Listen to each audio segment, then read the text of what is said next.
Well, good morning.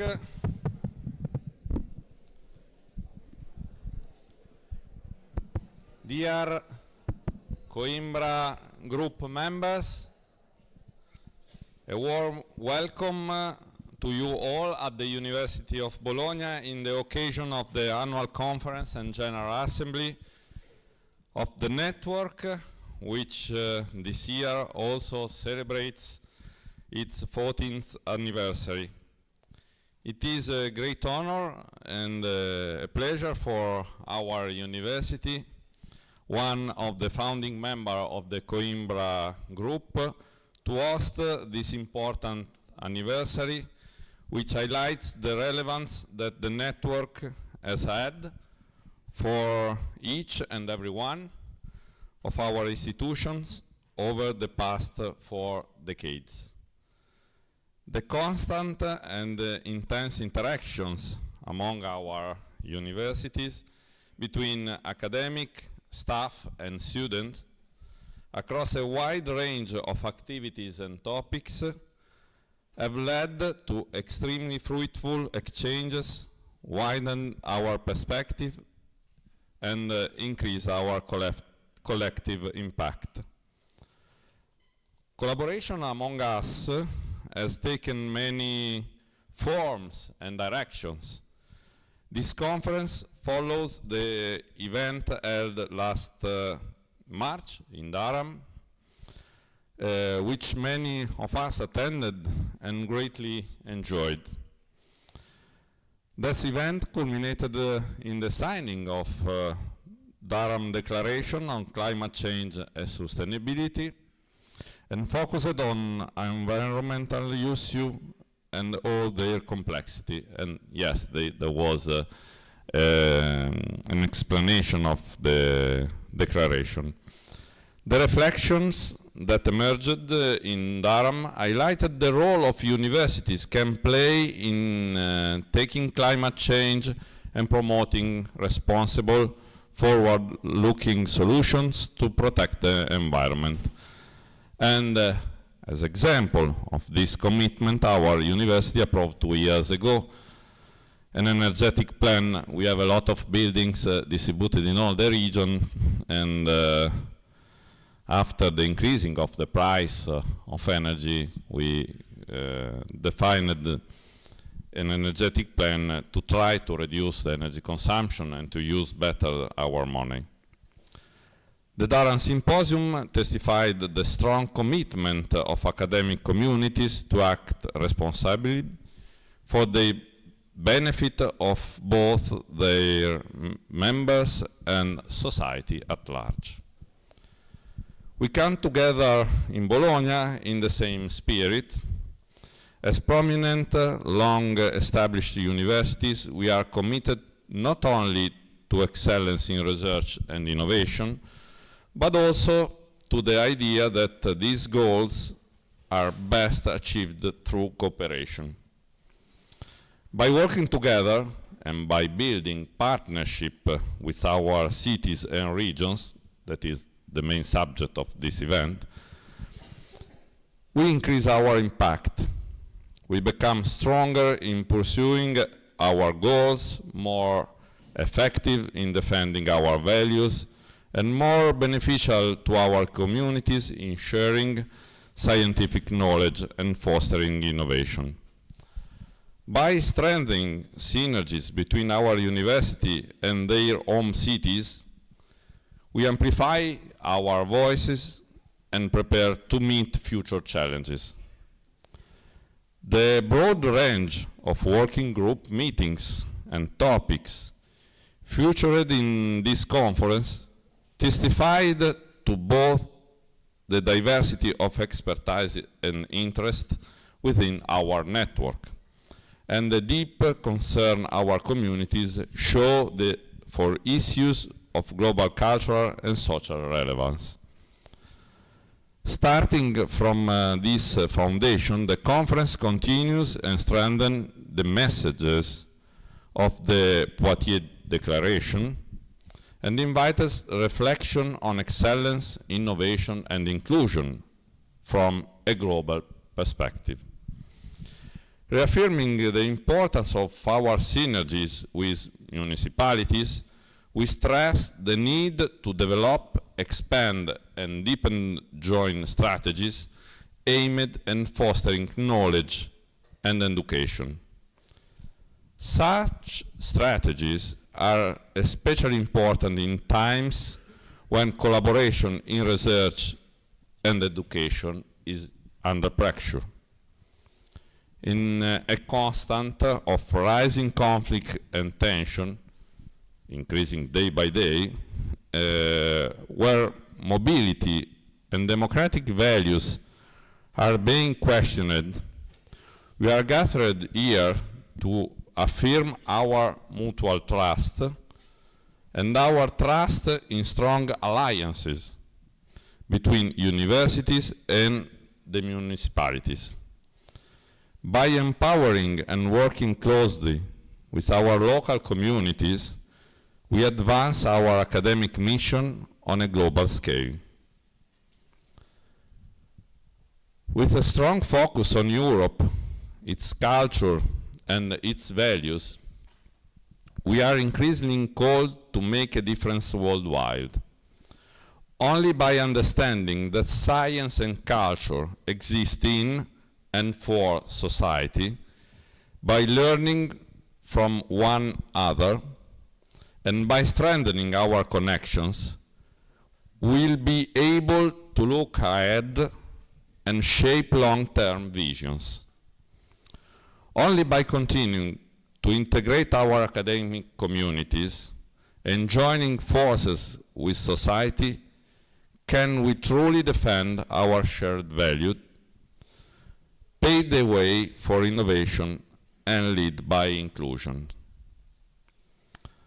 Let me thank at the end the Coimbra Group staff, Ludovic Tilly, Emmanuel Garden, and all the Unibo staff with Raffaella, Campanel, Elena Consolini, and all the IRST group and university group staff. Thank you very much, and I wish you a fruitful conference, a good day together, and a fruitful cooperation for our institution. Thank you very much.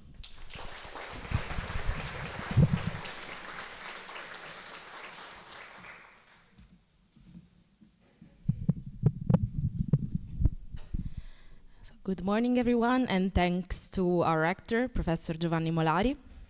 Isabella Conti, a regional councillor of Emilia-Romagna, was supposed to be here today, but unfortunately, due to institutional commitments, she could not attend. So I will read a few words on her behalf. Dear rectors, institutional representatives, colleagues, I'm truly sorry not to be with you in person today, due to institutional commitments that prevented me from attending this morning. Nonetheless, it is a real honor to address you and to bring the voice of our region. This year's assembly, dedicated to the Poitiers Declaration, invites us to reflect with both courage and ambition on the relationship between universities and cities. A relationship that can no longer be merely functional, but must become transformative. Universities are essential democratic infrastructures, places where conscious citizens are formed, where free research is produced, and where critical thinking is preserved and renewed.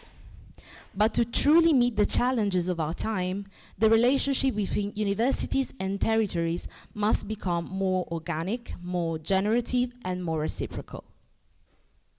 In Emilia-Romagna, we are working to build exactly this kind of alliance, one that recognizes universities not only as academic institutions, but also as civic actors, and that sees local communities not just as contexts, but as active participants in educational and research processes. We are pursuing policies that reflect this vision. We support the right to education not only as access, but as meaningful participation in university life, especially for students from fragile or marginalized backgrounds. We promote research that responds to social needs through projects jointly developed by universities, municipalities, third sector organizations, and local communities. We invest in the idea of the open university, a space embedded in the territory, in dialogue with its changes, contributing to its cultural, social, and environmental regeneration. We believe this approach is necessary. It's necessary because the future demands new skills, but also new forms of civic and environmental coexistence. Necessary because educational inequalities risk growing unless we support our more peripheral territories. And it's necessary because ecological, digital, and social transitions require both research and participation. The Poitiers Declaration clearly recognizes the strategic importance of proximities between universities and cities. As a region, we are ready to make it a guiding principle of our policies, co-planning and co-governance in youth policies, social innovation, and culture as a common good. In conclusion, I believe that the future of European universities will not only depend on the quality of their teaching and research, but also on their ability to inhabit their territories, to become civic laboratories, to actively contribute to social cohesion. I thank the Coimbra Group for this important opportunity to share and to reflect. As the Emilia-Romagna region, we are convinced that cooperation between universities, cities, and regional institutions is one of the most effective ways to build a more just, more educated, and more vibrant Europe. In a world marked by geopolitical tensions, instabilities, and new forms of inequality, the role of the university carries an even deeper responsibility.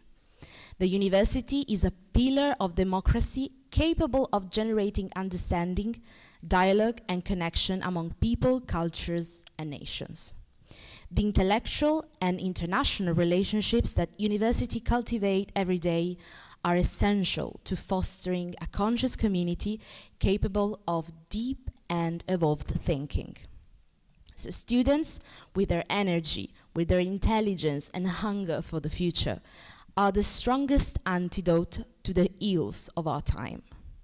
If we, as institutions, are truly able to support their path, if we can ensure spaces for freedom, critical thinking, and open dialogue, and if we can empower them to be human. Thank you.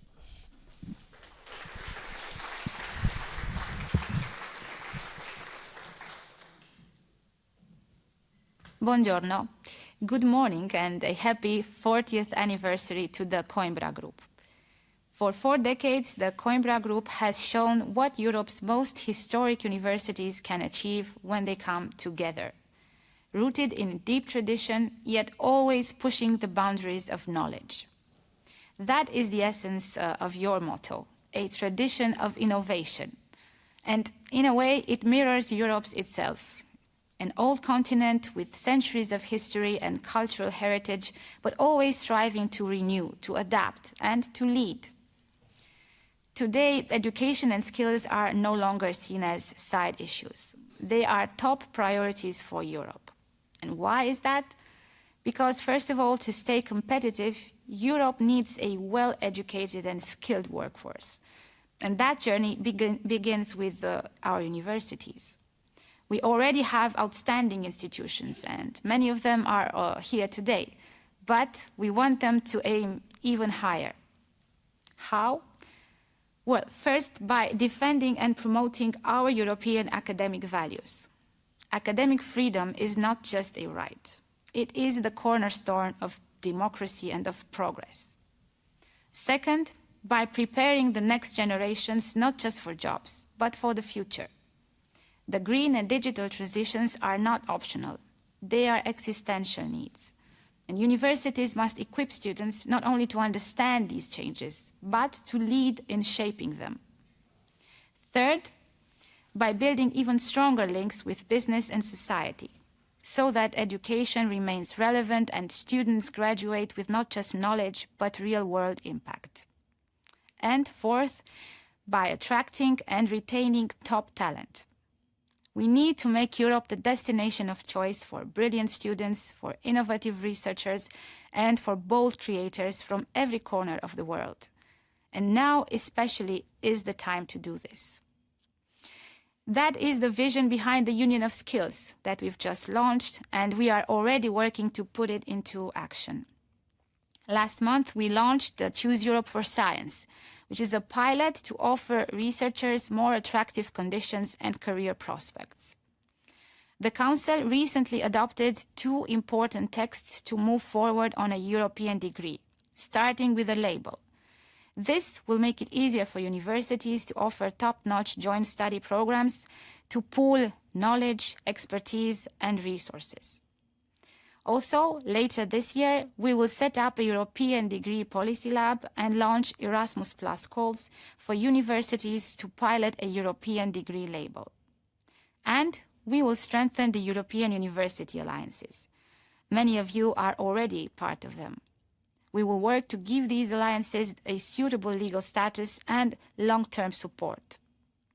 I will also fight to make sure that the next EU budget meets the ambition of the Union of Skills. But let me be clear, I think that the Union of Skills is not going to be built only here in Brussels. It is going to be built in the lecture halls, in research labs and training centers all across Europe, from Bologna to Krakow, from Heidelberg to Uppsala. The Coimbra Group has always shown the strength of tradition and innovation. And I count on your leadership and your vision to help make the Union of Skills a reality, and to keep showing that Europe's universities stand for knowledge, openness, and freedom. I thank you, and here's to the next 40 years.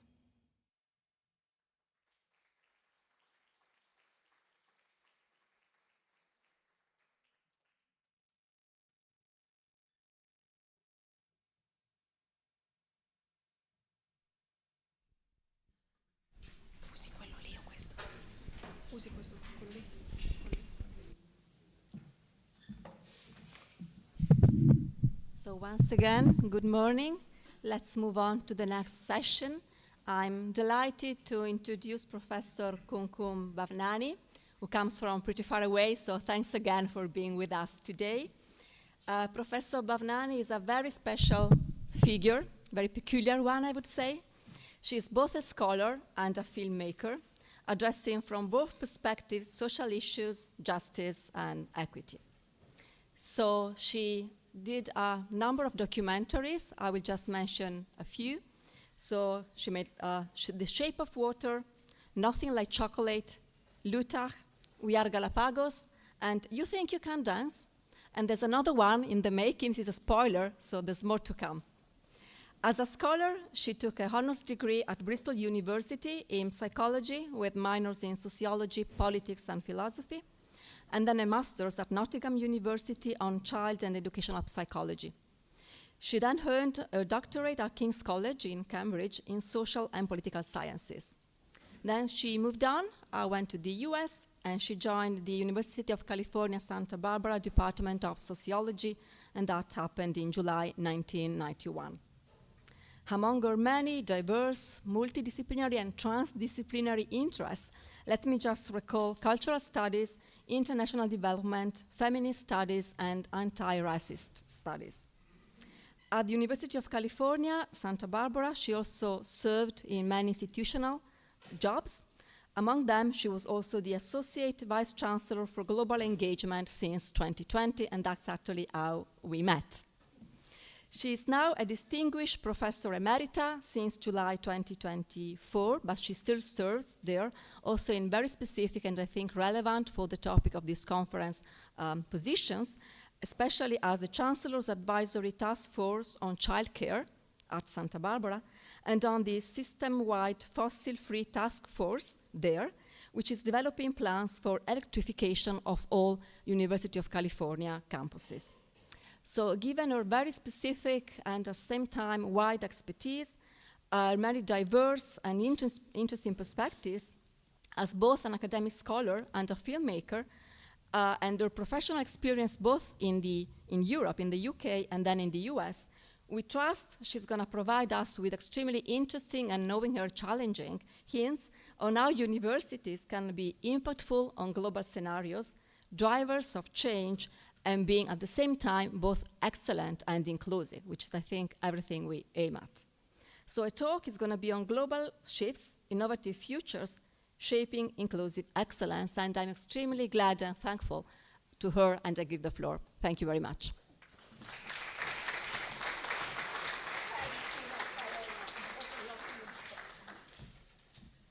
Thank you, Raffaella, for a really lovely introduction. And I want to thank from the bottom of my heart many people here. Of course, Giovanni, but then also I want to thank Raffaella, Elena, Simona, the group at Unibo. I also want to thank Alberto, and I thank everyone for their patience with me. You will hear the stories from them if you ask about why I say that. But thank you, thank you, thank you. It is, of course, a huge privilege to be here. And I thank Coimbra and I thank Ludo for inviting me, Raffaella and Ludo for inviting me. So let me talk about what I'd like to say today. Global shifts, innovative futures, shaping inclusive excellence. It's almost banal these days to talk about the crises that surround us. The world is on fire, desertification, rising sea levels. We know that there's going to be a rise in temperature close to 4, if not 5 degrees. And yet, what is being considered is a 2-degree increase. That's considered to be the best case scenario. Wars such as the invasion of Ukraine, the genocide in Gaza, the development of far-right politics, movements all around the world. We're very familiar with this, of course.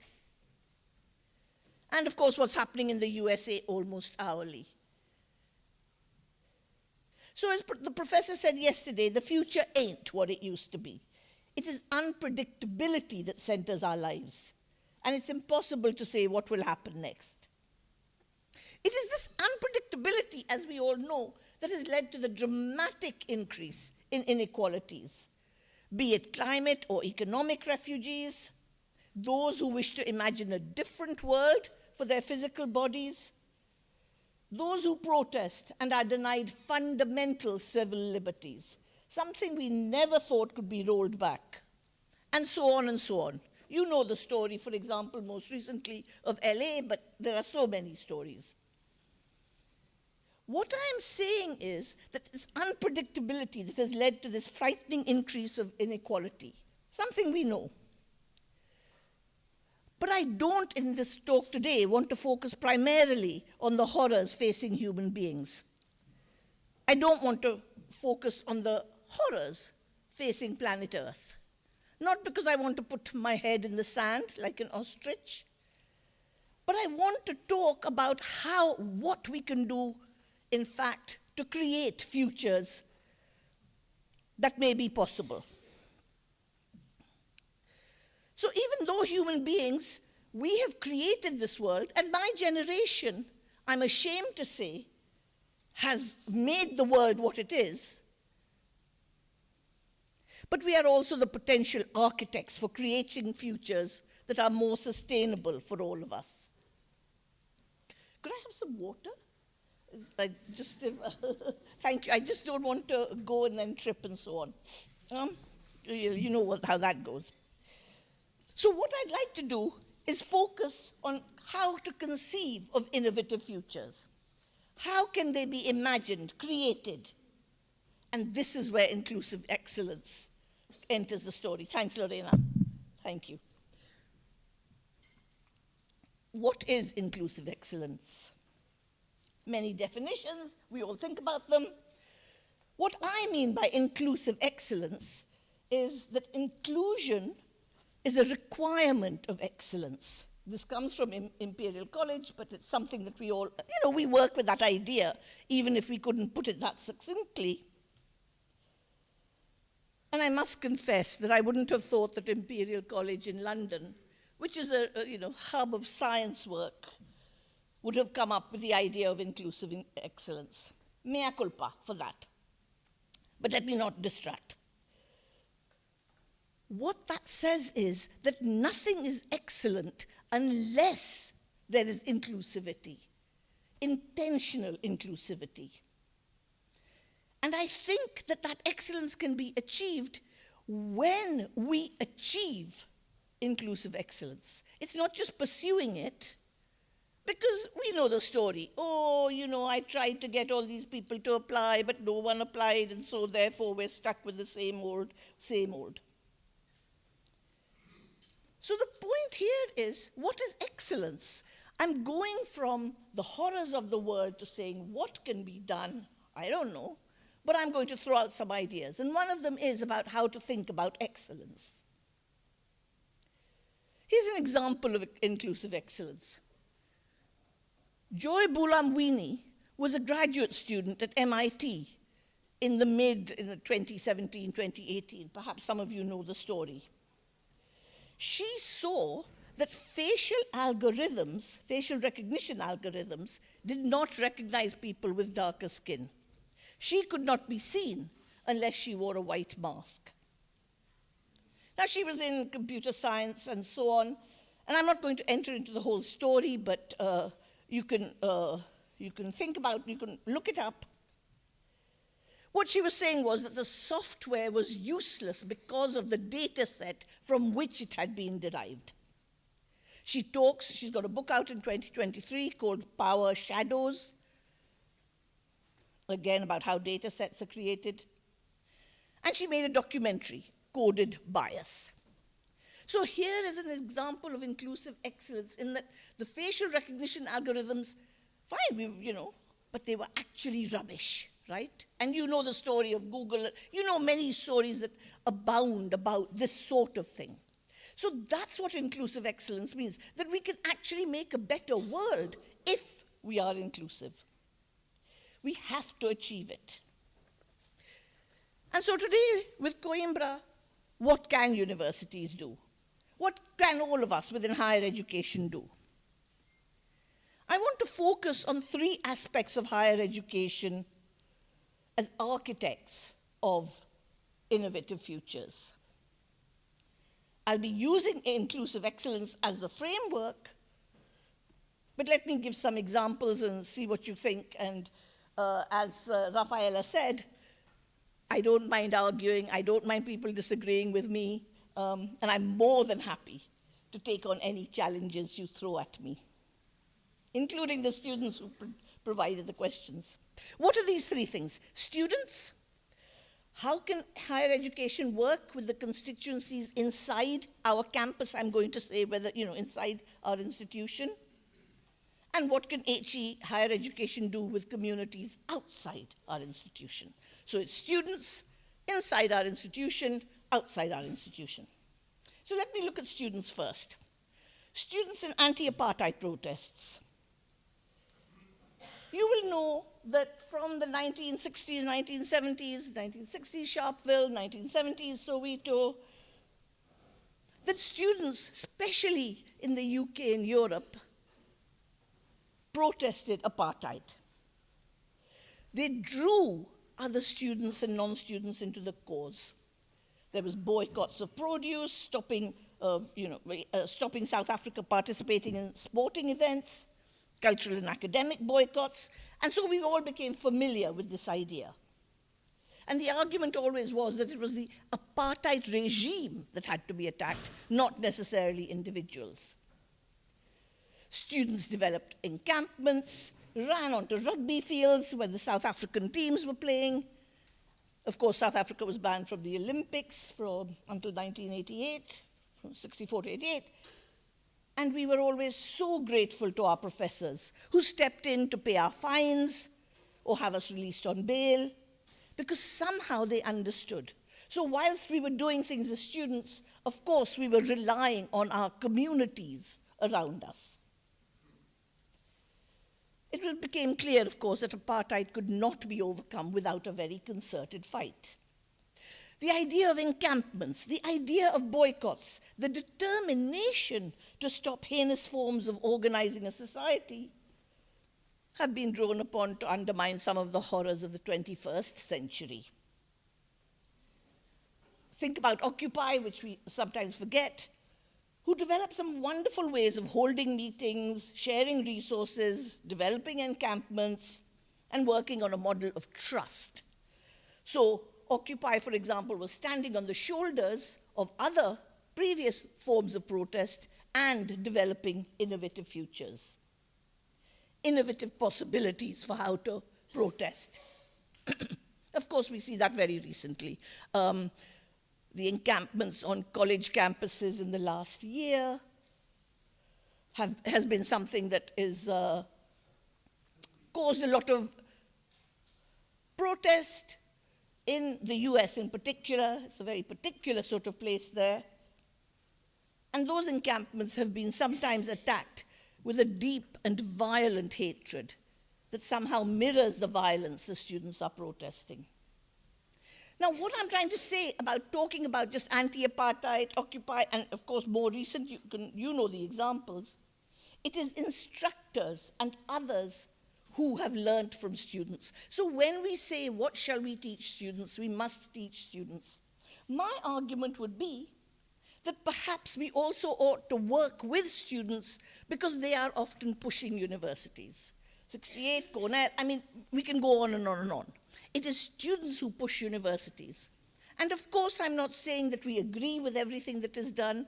When students want to develop courses, of course it is our expertise or knowledge or experience, whatever it is, that's going to help shape that. But often students are the leaders, and so we look to them. Fossil fuel is a classic example. So basically, I'm saying that when we think about higher education, one constituency, students, is a group that we can learn from, all of us, rather than worry about how I can develop curricula to make sure that students understand about the planet. Let me see what students are doing and learn from them. Now, I realized this almost, well, 2 decades ago, I thought about this quite a lot. What can be learnt from people whom often we have all thought we should convey our knowledge to? And so I made a documentary called The Shape of Water in 2006, my very first documentary. And this documentary centered on women's love of life and love of political change. It focused on women creating social justice in Senegal by eliminating female genital mutilation. In Brazil, I worked with forest dwellers who were rubber tappers and were protecting the rainforest. In Jerusalem, I spent time with women in black, so we've got Senegal, FGM, Brazil, rainforest protection, Jerusalem, protesting the occupation, and I also worked with Mizrahi women who were demanding social justice for all Arab peoples, Jewish or not, living in Israel. So we've got Senegal, Brazil, Jerusalem, India. I filmed women who had created the Self-Employed Women's Association, SEVA, which is a cooperative trade union. At that time it was 700,000.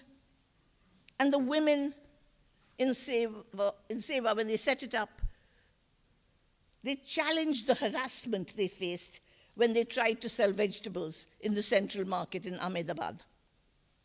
So we've got Senegal, FGM, Brazil, rainforest, Jerusalem, protesting occupation.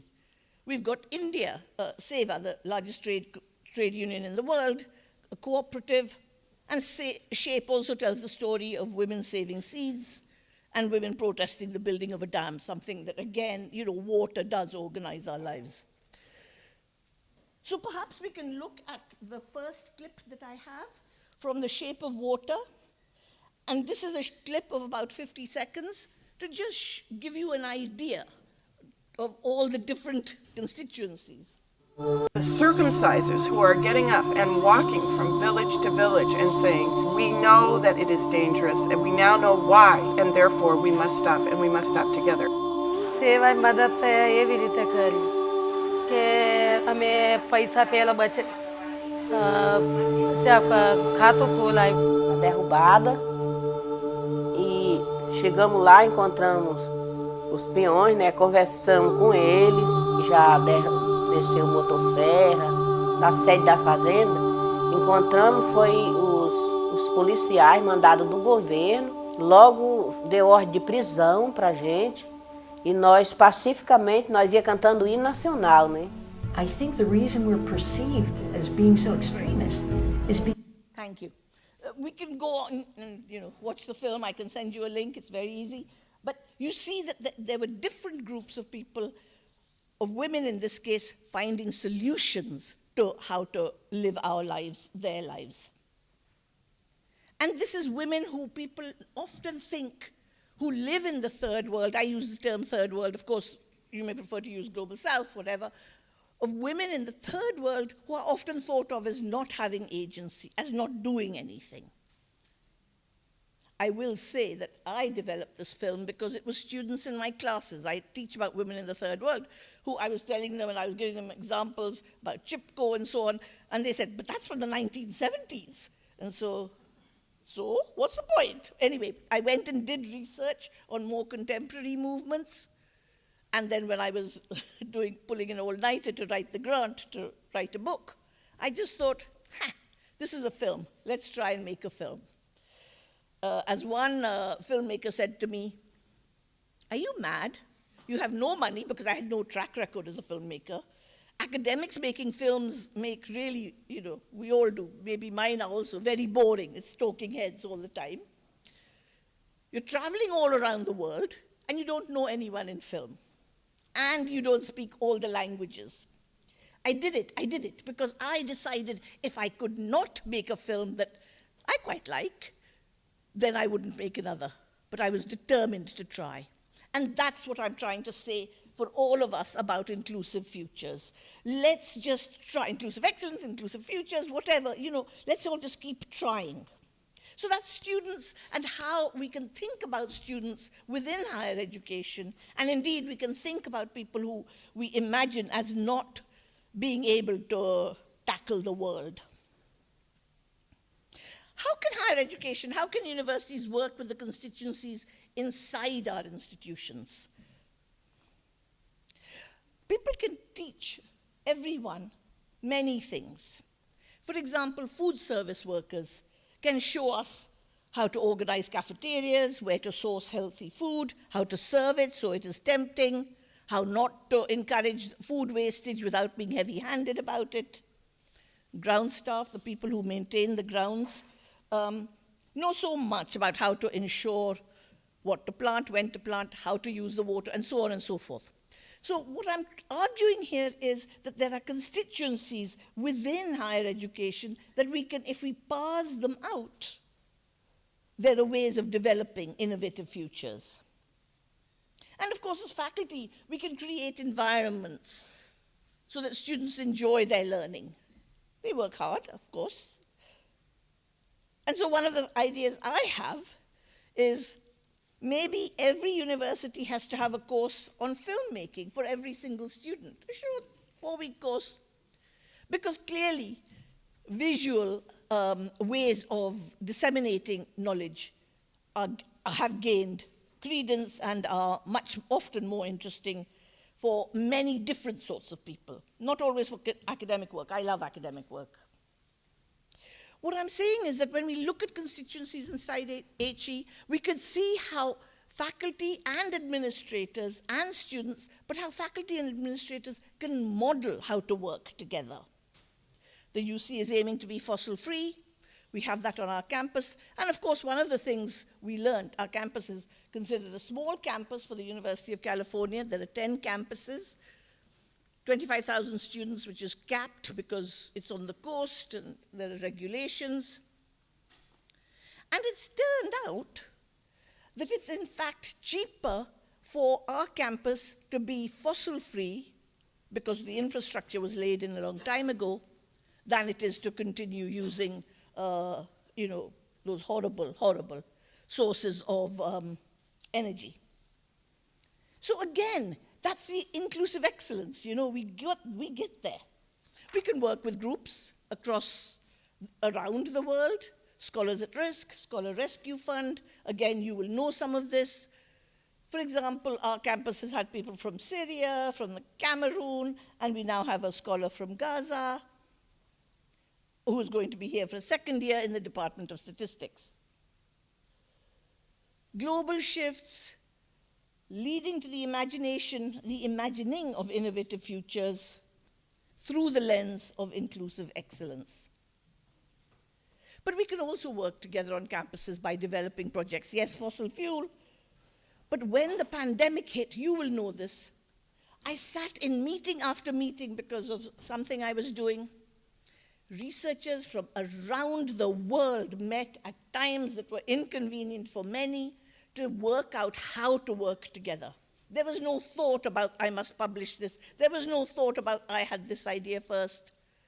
People just came together from around the world, all on Zoom. Heaven help us.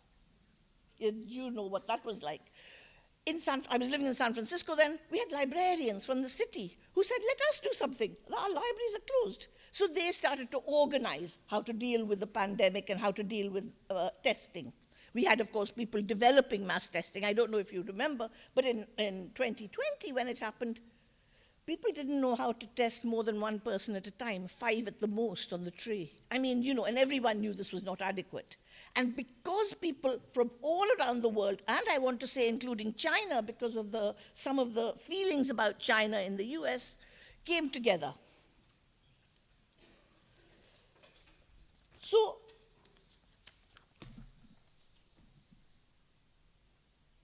people worked together to save and protect lives. And there were also unexpected connections. Unexpected connections of librarians, of social scientists working with medical researchers, saying, why is it that in the Mission District of San Francisco, which is a majority Latinx district, why is it that the white people who live there not one person contracted COVID, and yet COVID was present for about 80% of the rest of the population. So all of us came together to think about these things. These unexpected connections that led to me to make another documentary about Galapagos. And I made the documentary because my daughter was going on a school trip. She came home one day and looked at me like this, Mom, the teacher says we can only go if we have one more person, looks at me, and they can be parents as well. I got it. So when we were flying over Galapagos, over the Santa Cruz Island, Serena looked out of the window and she said, Mom, I didn't realize people lived here. And I thought, I also didn't realize that. It's pathetic, but it didn't. We saw the houses. And so that stayed with me. And in 2018, I made a film about Galapagos, about unexpected connections. So thank you, Alberto, for this. 100 seconds, 90 seconds, something like that. Oh, this is the trailer for the film. They are islands teeming with wildlife, stunning diversity, and natural wonders. People think of the Galapagos and they think of iguanas, colorful crabs, and the sea lions.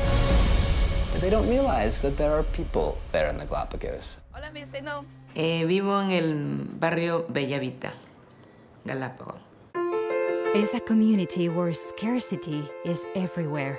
There is no fresh water. Most of the food comes from the mainland. And adaptation is everything. The main source of economy is the tourism business. This is my greenhouse. Everything is for our consumption. And if they don't find a way to survive... Bueno, mi vida mía ha sido muy complicada. Entonces no me alcanza hasta que le paguen a mi esposo, no me alcanza el dinero.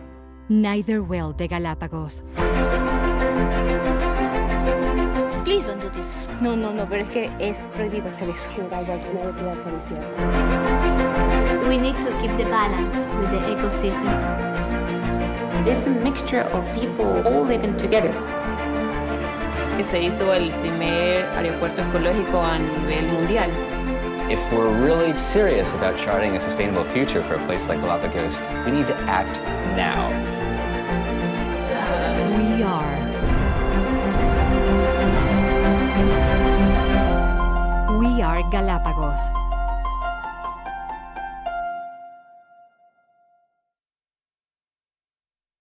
Unexpected connections, unexpected relationships, all sorts of things. Could you take the audio down just a little bit? So, talk to our students, what can we do inside our campuses, but then of course we think about these unexpected connections. You all will know examples, I don't need to, well, I'm happy to give you some from my experience if you wish.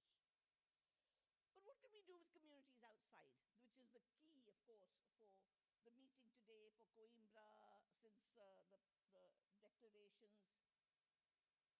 So let me just very quickly tell you a couple of things. I don't know if you know about Pugwash. Pugwash is an organization of scientists who work to make the world free of nuclear weapons and other weapons of mass destruction. They believe in dialogue.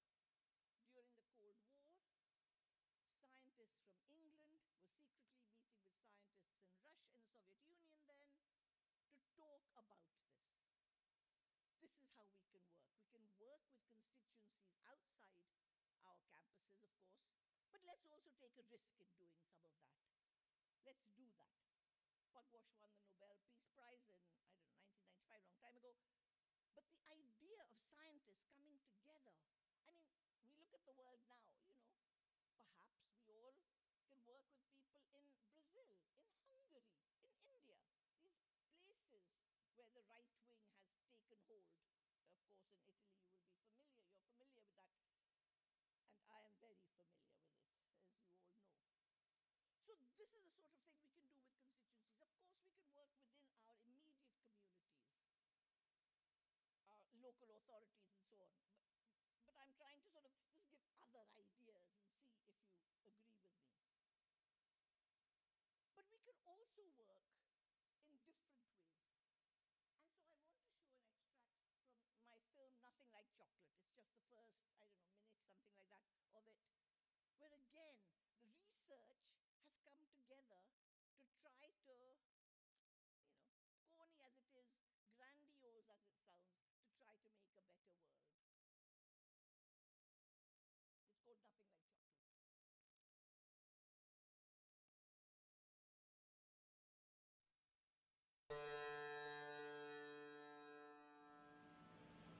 Who doesn't love chocolate? But there's more to this decadent product than we know. Most of us eat industrial chocolate produced by large chocolate companies who get their cocoa beans from all over the world. Much of this cocoa comes from Ivory Coast in West Africa, where there is a history of using child slave labor to harvest the beans. This cloud of child slavery has haunted the chocolate industry for many decades. But in the Caribbean, on the island of Grenada, the chocolate revolution has begun. Download this revolution. I want all my brothers and my sisters to say yeah. And so on.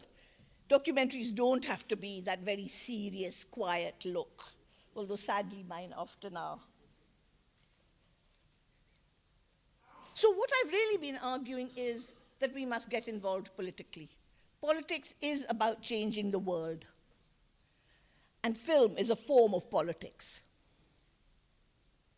What forms of politics can move us towards a more just world? Alvin Ailey said, "Dance is for everybody."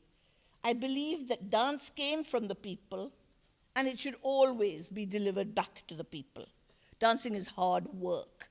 It is the way by which people learn subtle moves and thoughts. It's demanding.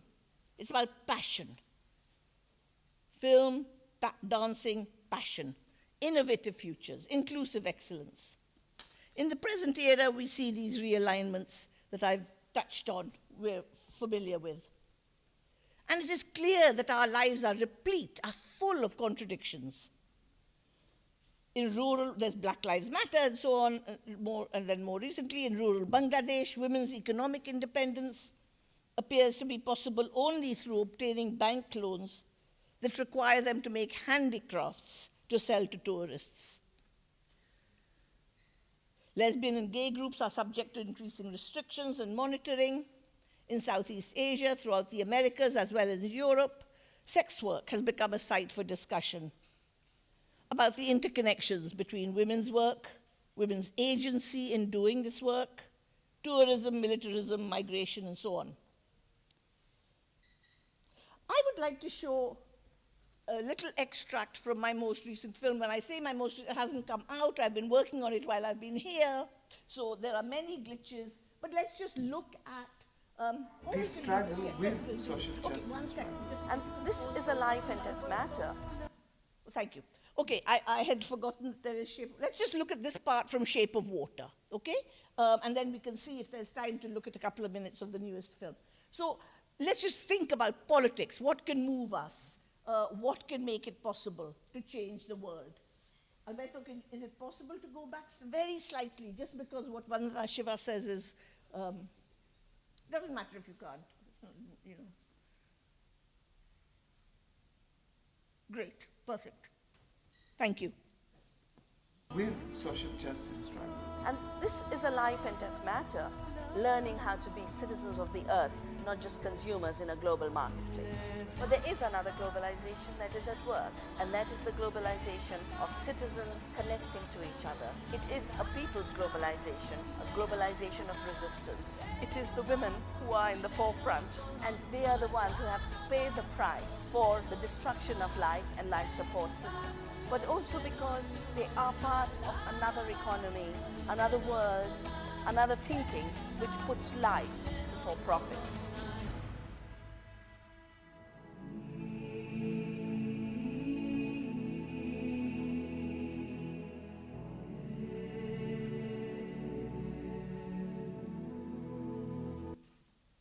Thank you. Raphael has been very fierce with me on time.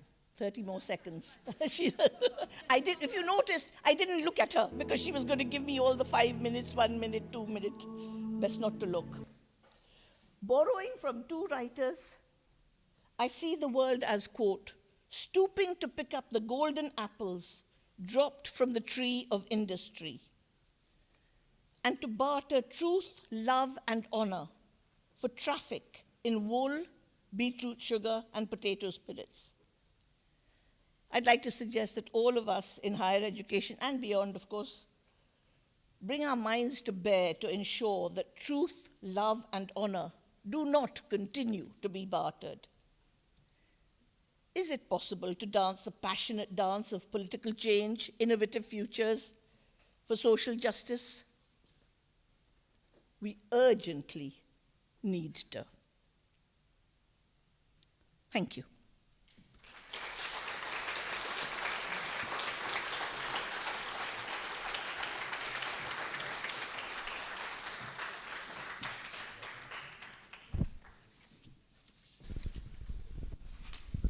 Thank you so much for such a stimulating and challenging, deep and rich speech. Thank you so much. Discussion time here, so we're going to start with the questions from two of our students ambassadors. And let me just take this opportunity also to thank them. We've got a pretty rich community of international students right now. They are 14% of our 97,000 students. They come from 160 different countries, so we are a very international community. I'm very glad it is the case. And student ambassadors are represented here today, and they really provide us with a, I would say, deadly contact point with our international community. So a few questions are going to be raised by Asvaria Varadarajan from the Master in Health, Economics, Management and Policy. Thank you for being with us. And then after her, we're going to have Onei Kachi, also known for friends as Kizito, from the Master in Pharmaceutical Biotechnology. So thank you both for being with us today. Hi, thank you so much for giving me this opportunity. I'm a big fan of your works, and thank you so much for letting me raise my question. After I listened to your speech, I would like to ask you, if we succeed in shaping a future defined by inclusive excellence, what do you imagine that the world might look like, say, by 2050? What are the indicators that we should be striving for now? What are the indicators we should be striving for a possible world by 2050? I don't know. I don't know. In fact, I look to you. As I said, I feel that my generation, not everyone, I don't know, but may have let the world down. We didn't think we were. We thought the revolution was 10 years away, and how wrong we were, or the very different sort of revolution. So I don't know what it might look like. What do you think it might look like? What does Kizito think what it might look? What do you think it might look like if we have a just world? Somewhere with more justice, where people can grow, where you don't have to think a lot more about your ethnicity, where you're from. You just have the freedom to grow as you want, dream what you want, and a world that is more ecological, which is more environment friendly, where people can breathe, move around freely. There is no labels or status. People are just people, and they can be what they dream to be, is what I imagine to be like a inclusive future. And a place where people are not deprived of opportunities or their own agencies, that women have the freedom that they dream of now. At least I hope by 2050 we have more freedom than we have now. Yeah. See, you know it. You don't need anything from me. You all know it. Take us there.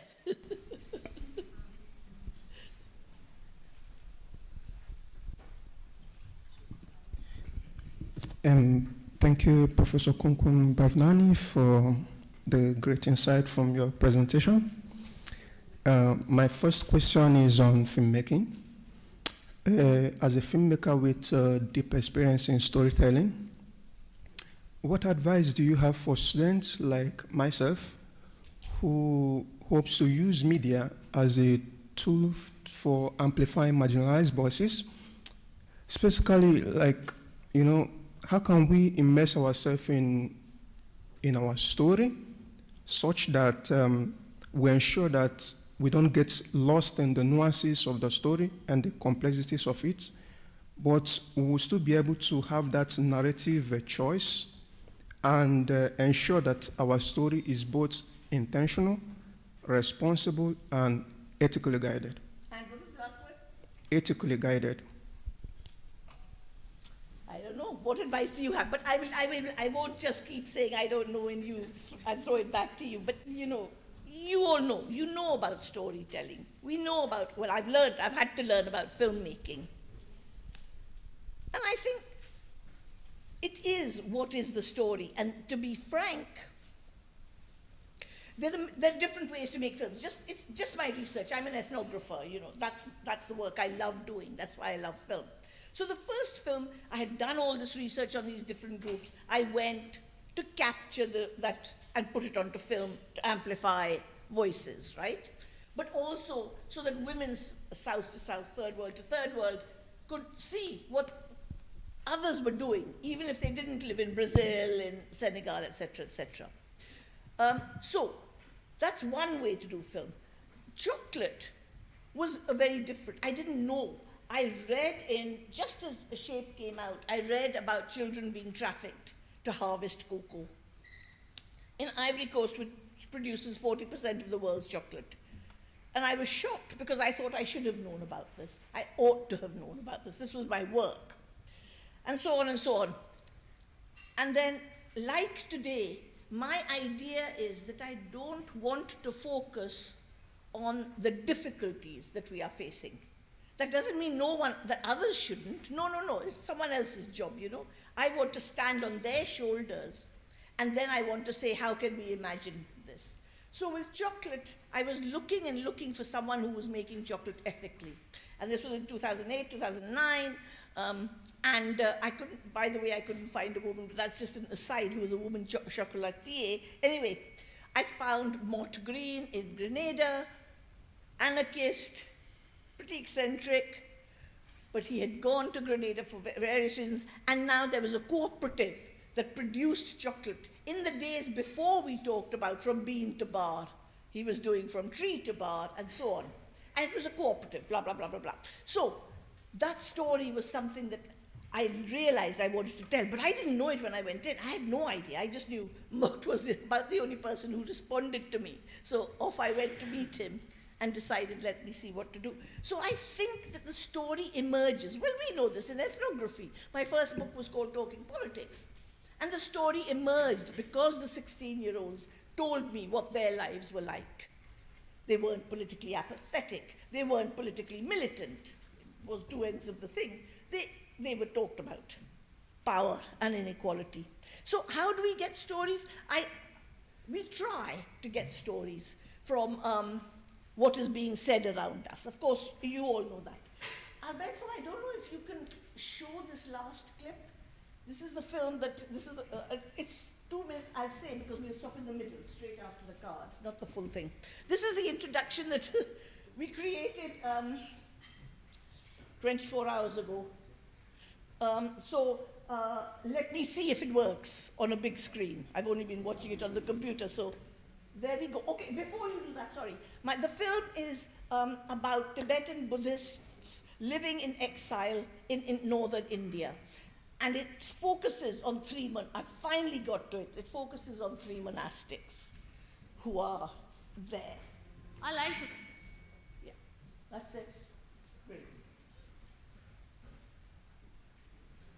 I like to laugh. Everybody says that, you know, I kind of, when the first person approached me, they always say, I look very rude. Yeah, but when they get to know me, then they know me that I'm a very laughable person. I'm a very jolly person. When I first came here, I was the only one who's very young.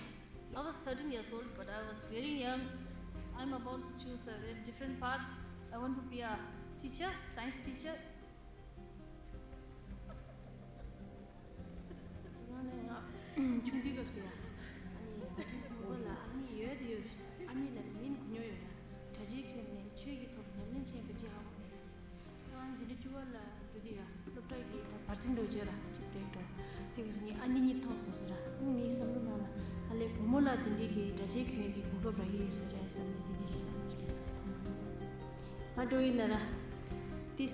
This near go yura, but the Halore, Karina Kudu.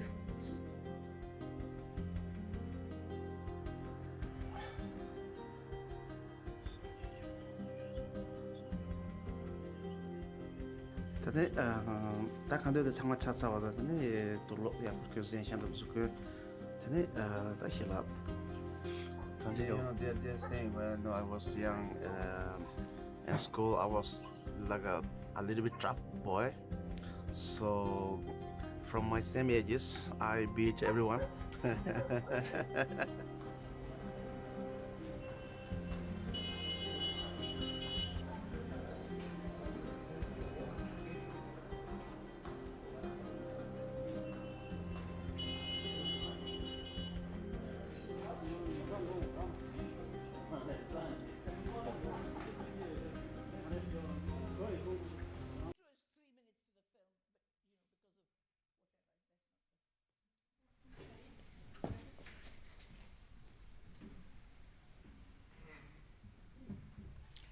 So this was, I tell you, we had a focus group last week, and there's nothing like having a focus group to make you feel bad. It was brilliant, absolutely brilliant. Really helped me in thinking about what to do with the film, because it was a bit of a mess. No story, no clear story in it. Go for it, Acharya. One more question. Go for it. So, how has your conversation with students influenced your understanding of this inclusive excellence and innovation? And also, when you compare the future generation and the current generation of students and the students of the previous generation, what pointers would you like to give us, like to improve ourselves as students to change the world? I don't know what pointers to give. In fact, Lobsang in this film says at one point, because they're studying science, and she says, the best thing to say when anyone asks you a question is to say, I don't know. That's it, right? So I don't know, but I do think there are things that I would like to think about, which is, I say to some of the students I work with, I say, don't tell your parents. I said that. Remember, I'm working in the US, so it's very different. And I say, you don't need to settle down. They say, I don't know what I want to do with my life. And I say, no, you don't need to. Just go, find work, earn money, leave a job after a year. If it doesn't suit you, try something else. Just keep going. Try it, try it, try it. And of course, my feeling is that you have to do things that you hope will make the world better. But, that's corny, that's cheesy. So I don't know what pointers I would give, and what have I learned? I've learned enormous things. I mean, the students, they say things when I talk like this in class, they go, you can't believe that, Professor Bhavnani, Yes, I can, let's talk about it, let's go for it. So I've learned a lot from them about how to teach, of course. We did one year, I went into this class, 100 students, this is a standard for our campus and for sociology, the department I'm in. 100 students in the class, horrible room. And I'd been teaching for 4 or 5 weeks, and I just walked in and I said, so, who wants to do an alternative fashion show instead of a final paper for the class? Well, of course, 40 hands went up. And then someone said, what is an alternative fashion show? No idea. No idea. Go for it. And they produced an event that was reported in Time. They did poetry, they did dance, they looked at how clothes are made, but they did it through these very different cultural and scientific ways. And at the end, they had a fashion show, an alternative fashion show. And so people would come forward, and the narrator would say, Kumkum is wearing a shirt that she bought from the second-hand shop here. It was made ethically by blah, blah, blah, blah, blah, And so they had more. So this is what I've learned, that the creativity is there if only I will stop being arrogant and thinking I know what to do. So that's what I've learned. I got to take it as it comes. Thank you. Okay, my second question. So there are some critics, that argue that diversity, equity, and inclusion (DEI) initiatives, that they compromise meritocracy. They compromise what? Meritocracy. Yeah, the very foundation upon which our modern society is built. So they contend that if we prioritize inclusivity, that we risk overlooking individual talents and achievements. So what would be your response to this ideology? I don't know, because, thank you, Lobsang. I think DEI is something that, in the US, yes, it has become something. And when I was in England, I worked a little bit in producing anti-racist materials with the Open University, and as a result, there was lots of stuff, and that was a long time ago. But it's become a sort of badge, sometimes it's considered a badge of honor, it's considered whatever, the race relations industry, these arguments about DEI. So I prefer not to use DEI. I've never done it, when people have asked me, I've just stayed away from it. And yet, all my life, I have fought and said, no, we cannot have this group of people applying for the job because they're all going to look like us. Whoever gets the job. So we have to go further. We have to push.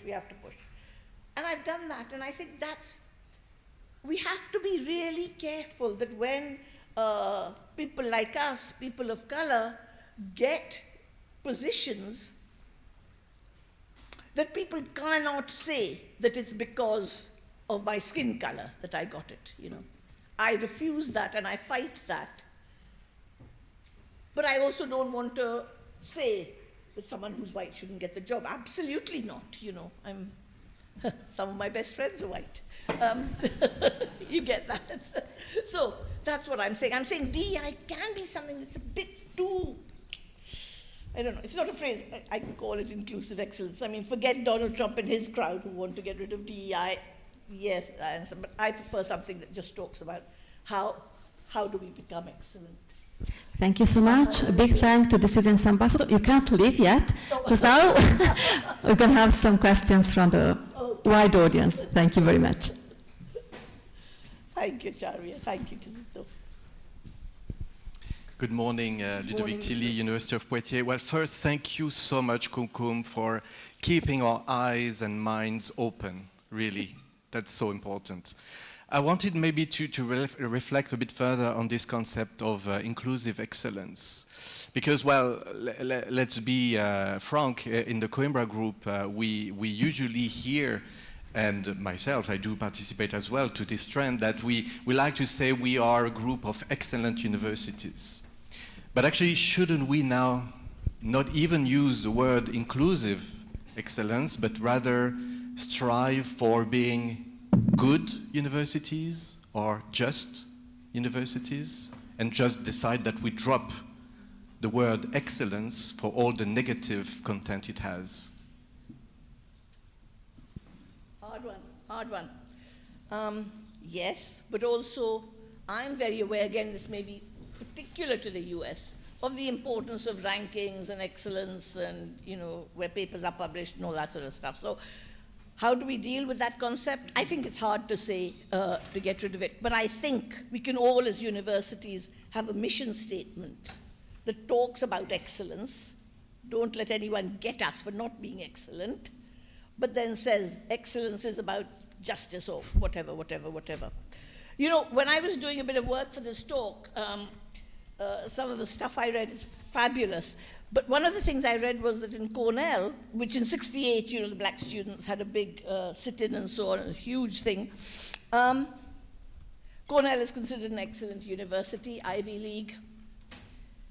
The number of black students it has is 5.9%. This is like this next year, last year or something, you know, very recently. And that's the best amongst the Ivy Leagues. That's the highest percentage. So, yes, Cornell might be excellent, but perhaps it can want to do other things. So that's what I think. I would keep the word excellence, in other words. Okay, thank you, Ludovic. There are many questions from the audience, so I recommend people to keep it very short. I will make sure that, you know, both the questions and the answer are short in order to have people intervene. So, okay, so one is there, and then. So thank you very much for your presentation. My name is Giulio Ecchia. I'm a student of economics at Bologna. So I was very interested in your thought about this simple fact, meaning last couple of days ago, we had a seminar presenting the fact that PhD students in many universities are facing mental issues more and more. So in other terms, if our best students face mental issues in our institutions, how can we be credible to be able to solve societal failures if we are not able to solve institutional failures? Thank you. Spot on, you're right. And therefore we have to say, how can we give support? And perhaps we should take another question and then combine it if you're worried about that, Rafaela. Wonderful. Because you're spot on, but I want, you know, to develop it, I don't want to take up too much time.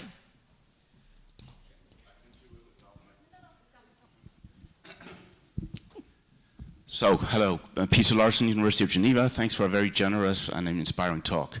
The elephant in the room for me is a little bit, of course, the massive frontal attacks on the universities in the US and the isolation of each one of them. And as we're here as a university network, speaking of inclusive excellence, of course, is starting to become a rare commodity in the American context, with all the attacks against also immigration, etc. So my question is, from your sort of institutional ethnography perspective from the inside, How do we react as universities together and collectively under these kind of circumstances? And I must say that we also have European tendencies that go in this direction. So we really need to learn how to strengthen our work together, and would be really appreciate your thoughts on this. Thank you. Again, I mean, again, we don't know, but, so Harvard stood up to losing all its things. You want to stand there for this trip? Oh, yes, okay. So, Harvard stood up. If we live in Europe and we're seeing it over there, I mean, really, it's just as, you hold your head and you wonder what's going to happen. It's time for us in Europe to work with the universities in the US and say, look, we don't want to be there. So let's work together to see how we can at least try to stop it, and how could we perhaps support you. So what I'm trying to say is it's almost like the pandemic. One virus, as Professor did the whole world in. One man is doing the whole world in. And surely we can come together like they did for COVID and try to stop it. I don't know how, but, I don't know, what do others think? I don't know, Rafaela, what do you want to do? Do you want more questions? Do you want comments? Are there more questions from the... This is how she's got a question. Yeah, the mental, yeah. So again, sorry, that's the thing, that absolutely, until we solve ourselves, how can we solve others? And that's why I really got into the Buddhist film that I'm making, which started off as the monastics learning science. And Benny, sorry, I've got this thing because of my throat. I've got a sweet in my mouth. Buddhism says that you have to think about, this, right? We have to think about the world. I have to think about the world through the lens of compassion, kindness, generosity. That came out all the time in the film. And it sounds cheesy, but it isn't when it comes from the monastics who live their lives like that. And so, absolutely the mental illness thing, we have to find support. We have to find support for many of us who suffer from these issues. And we have to do that, again, together and blah, blah, blah. So when graduate students are suffering, I think it's very important that as faculty and other people on a campus, that we work out how to support them, how to get resources, how to find training for counselors, and those sorts of things. So then I'm working and I'm doing that. I'm not thinking about creating a just world, because I also want to, do something for the students. I can't see you because you're backlit, but something for the students who are suffering in the immediate. So all I can say is that whilst we think about a just world, and perhaps this film will do it, we also have to think about compassion, generosity, kindness, which is very difficult when you think about the US and what's going on at the moment. Very difficult. But I have to hold myself like this. Thank you so much. Is there a final question from the audience? Okay, so we're doing perfectly on time. Thank you again. Thank you.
Now you can enjoy the coffee break downstairs. Thank you.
funzioni.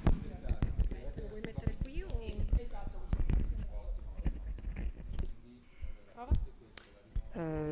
Good morning everyone and welcome. My name is, it is a pleasure to act as the moderator of this distinguished round table.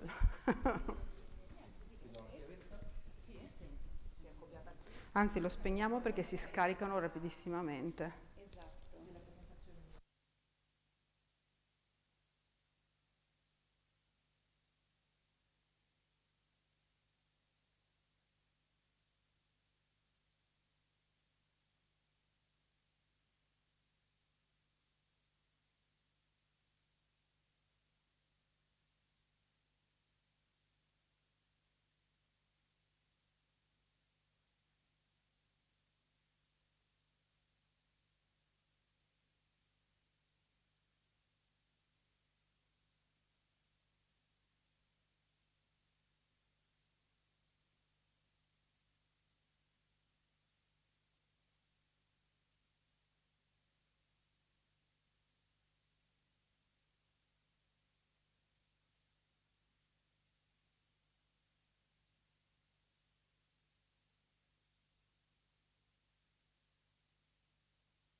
obviously the two Italian majors are missing here. They are very close, and obviously. That's always the first thing to come from very close. Exactly, always like that. Wherever you go, yeah, in Europe, yeah. Okay, it's coming. So Enzo Lattuga e Maria Letizia, ok, parola corrente.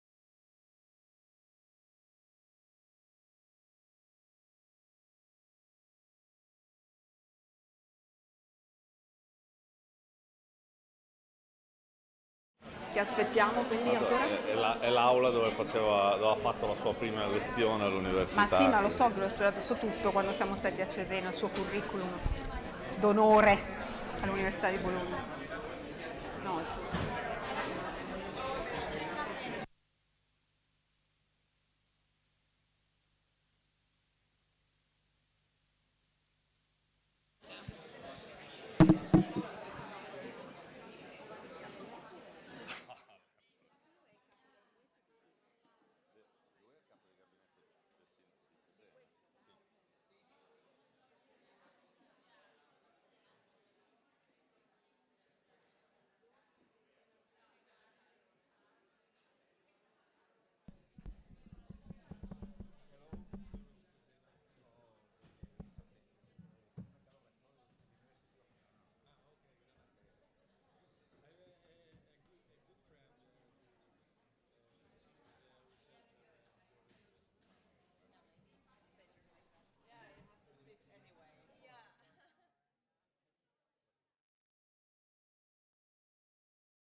And it is really a pleasure to act as a moderator of this distinguished roundtable. I just ask you 1 or 2 minutes just to be sure that our measure in the city of Bologna is coming, otherwise we start. I think 1 or 2 minutes, no more than that. Okay, so you can continue on sharing your ideas about the seminar of this morning. Okay, just 1 or 2 minutes and then we start.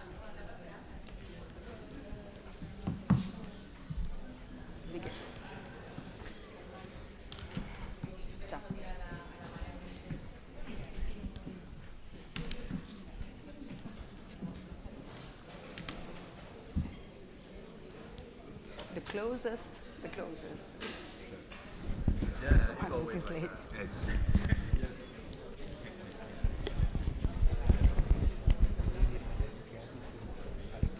Per la... ferma, però al centro, perché stiamo riprendendo per la però non posso stare davanti a loro. Faccio fatica magari a prendere. Okay.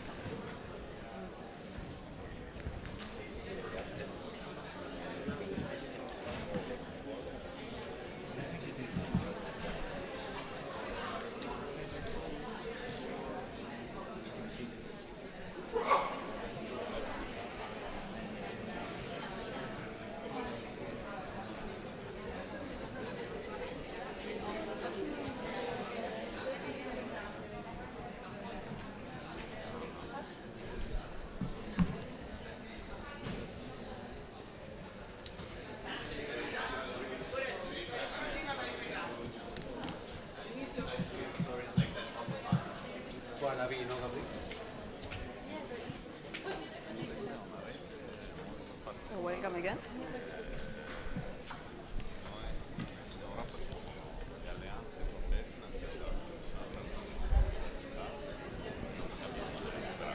Okay, I think we can start. So again, welcome. And why did I call distinguished roundtable? It is a distinguished one because it brings together university rectors and city measures to reflect on the legacy and future potential of the Poitiers Declaration. This initiative is rooted in a collaborative framework between Coimbra Group universities and their respective municipalities, aimed to advancing a shared set of objectives for the coming years. In many respects, the Poitiers Declaration has anticipated key aspects, key developments in the European Union. Just think about the European Commission recommendation in March 2024. It talks about citizen engagement for knowledge valorization. What does it mean? That you need an array of stakeholders based on universities and municipalities. So it seems really that the Poitiers Declaration anticipated many, many policies today that are absolutely the way to approach the future guidelines. Today, the social responsibility of university is more important than ever, especially when exercised in close partnership with cities to stimulate innovation, to foster civic engagement and deliver meaningful impact. Over the past 4 decades, Coimbra Group proposed, based on 39 universities that are in 22 European countries, and was able to critically reflect about their respective actions in university-city collaboration. That's really the main aspect of this roundtable, university-city collaboration. You can obviously imagine I am director of public engagement, how crucial it is for our activities and in general for all the 39 universities today to describe these kind of strategies. And obviously, just because the Poitiers Declaration was signed in 2016 by the then mayor and rector of Poitiers, I think that it is therefore fitting that we begin with the current deputy mayor of Poitiers, Zoé Leroy-Chevalier, who is the responsible for international and European cooperation. Is it true? Yeah, thank you. And then I would like to ask you, in your view, which sector currently best exemplifies how the city of Poitiers serves as a catalyst of the growth and development of the University of Poitiers? If you just can tell us an example, a way to do that in a good way. Thank you so much. Thank you so much. So, honorable mayors from across Europe, dear colleagues, ladies and gentlemen, it's a pleasure to speak to you today as a city councillor of Poitiers about the essential partnership between the city and the university. This partnership is not only traditional, it's a forward-looking collaboration focused on building strong, inclusive and sustainable society and city. So how does Poitiers serve as a catalyst for the university growth and increasing social impact? First, through a close cooperation and a shared vision. I mean, the city and the university are not really separate entities. We work together on education, innovation, citizenship, social cohesion, and environmental transition. Our commitment is rooted in a building of a more resilient and sustainable future. One powerful example is the link between research, publication, and public policies. Take the challenge of urban health islands. University researchers and municipal teams collaborate to find practical and science-driven solutions. Together, we design strategies that improve the daily lives of residents while addressing long-term environmental goals. Since 2020, Grand Poitiers has co-funded over 30 PhD theses. One of them, focused on the green and blue infrastructure, led the groundwork for further projects supported by the University of Poitiers Foundation and the Biodiversity Share. Its author, Elie Morin, went on to create a startup, which is called Pictamap, supported by Neology and an innovation grant from Grand Poitiers. Pictamap now works with the city to develop urban planning tools, including for the local urban plan, integrating biodiversity preservation and soil regeneration into our territory planning. This cooperation is structured and reinforced by our local strategy of higher education, research and innovation, the SLESRI, which ensures that public policies and academic work move forward together in a coherent and ambitious way. So encouraging students to stay after their study is a priority. That's why we invest in research, support startup development, and foster innovation locally, all while encouraging these efforts in our territory's sustainable growth. But our commitment is also human and social. We want students to feel part of the city. Every year, Poitiers organizes a student welcome month with cultural and civic events that foster belonging and inclusion. Mobility and housing are also key issues. With the Cap Vélo Campus program, we provide 300 bicycle free of charge to students, a social and at the same time ecological solution that supports sustainable mobility for all and most of all for students. Poitiers is also a city of solidarity. So through the local here students from elsewhere project, we promote meaningful exchange between international students and local residents, encouraging intercultural dialogue and hospitality. Social impact is not just a slogan for us, it is a responsibility. We believe that inclusion, solidarity, and sustainability are the foundation of our city's growth.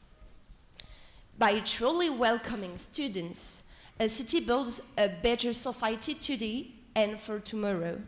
So, in conclusion, a university thrives when it is deeply rooted in its city, and a city becomes stronger when it supports its academic community.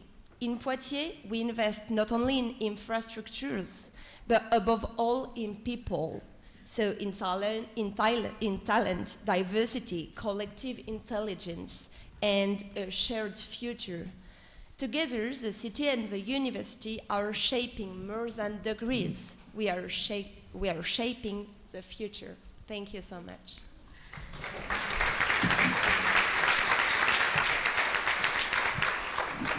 Thank you so much for your insightful perspective, because to hear about knowledge sharing in the sense that research papers becomes public policies and vice versa is really maybe what we need. So there is a really exchange between the knowledge and the research that is a new knowledge, nothing else.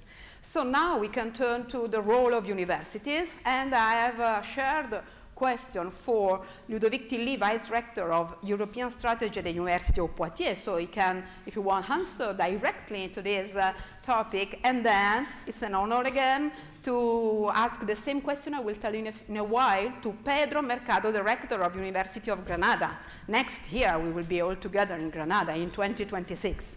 So the question is mainly about it is about when and how your universities implement joint strategies with the respective municipalities aimed at increasing the social impact. And if you have one example, if you have a method or something like that. Okay, thank you. Ludovic, yes, you can start. Thank you so much, and indeed it's not only an honor, but I'm very pleased that we can also exemplify that the Poitiers municipality and Poitiers University are really working hand in hand, and it's a really genuine and authentic cooperation, and I hope this will be felt by the audience. Just before, if you would allow me, I would maybe just take 1 or 2 seconds, a bit more actually, on making a Coimbra Group reflection. We heard yesterday in the session around the first event of this year in Durham that Coimbra Group universities are training every year more than 1.2 million students. I would like also to mention that if we look now at the local ecosystems, the 39 universities, I didn't do the full counting, but I think that the 39 universities have probably a direct reach to several tens of millions of citizens. So I think we should all be aware of this. We have already today a major societal impact. We just have maybe to realize it, and that's already there. I will just stop this Coimbra Group perspective. To go back on the Poitiers case, if I may say, well, as Zoe was saying, it's not just by chance that we proposed to the Coimbra Group to have this Poitiers Declaration in 2016, because that's indeed a long tradition of cooperation, which I should say now goes even to the point that the municipality is a member of our Alliance of European Universities, EC2U. So that's maybe later today we'll have some points around this at the open session. You wanted to see an example, and I would like actually to take the same example as I used in the Durham Climate Symposium, where I presented, together with our mayor who was with us, our strategic plan for sustainable development. But could I say that the full name is actually the strategic plan for sustainable development and social responsibility? Because for us in Poitiers, and I know this is the case for many Coimbra Group universities, sustainable development cannot go without social development and just development. And I think it's also very nicely linked with the previous presentation from Kumkum. In our case, this strategic plan, the very first version was initiated in 2010.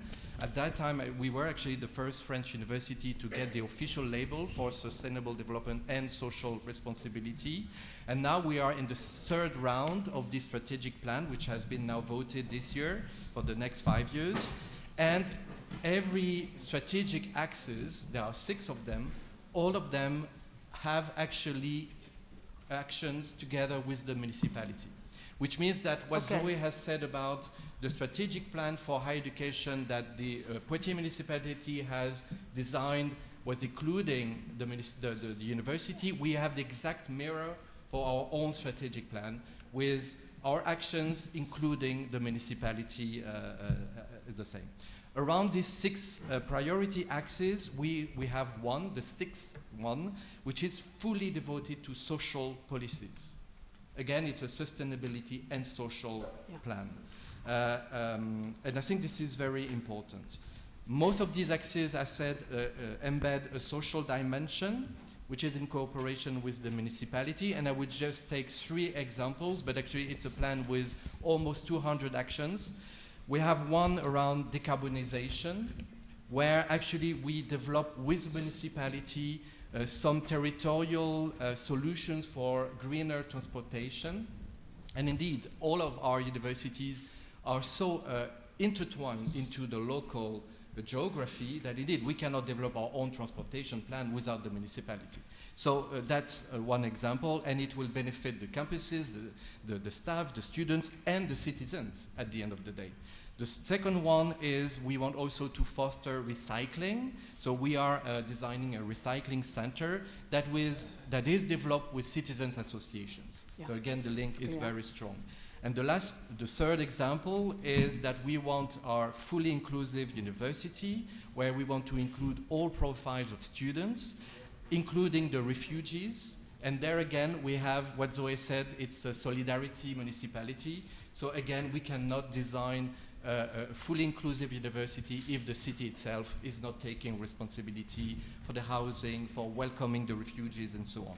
So yeah, again, these are just very simple examples that in our everyday life, there is not a single day where my rector or all the president's team is not talking to the municipality. I will stop here. Yes, very simple but very impactful. Maybe we understand why the Poitiers Declaration was signed in Poitiers. Yeah, maybe it's very clear. Yeah? There is a very strong reason. And so the same I can ask to Pedro Mercado. It's about again this kind of possible collaboration you can have in Granada. Thank you. Thank you so much. First, it's a pleasure and an honor to be here in Bologna. Congratulations to University of Bologna and Coimbra Group for this conference. At the University of Granada, we strongly believe that in the transformative power of collaboration between the university and city itself. In line with the Poitiers Declaration, we don't simply see ourselves as a center of knowledge, academic center.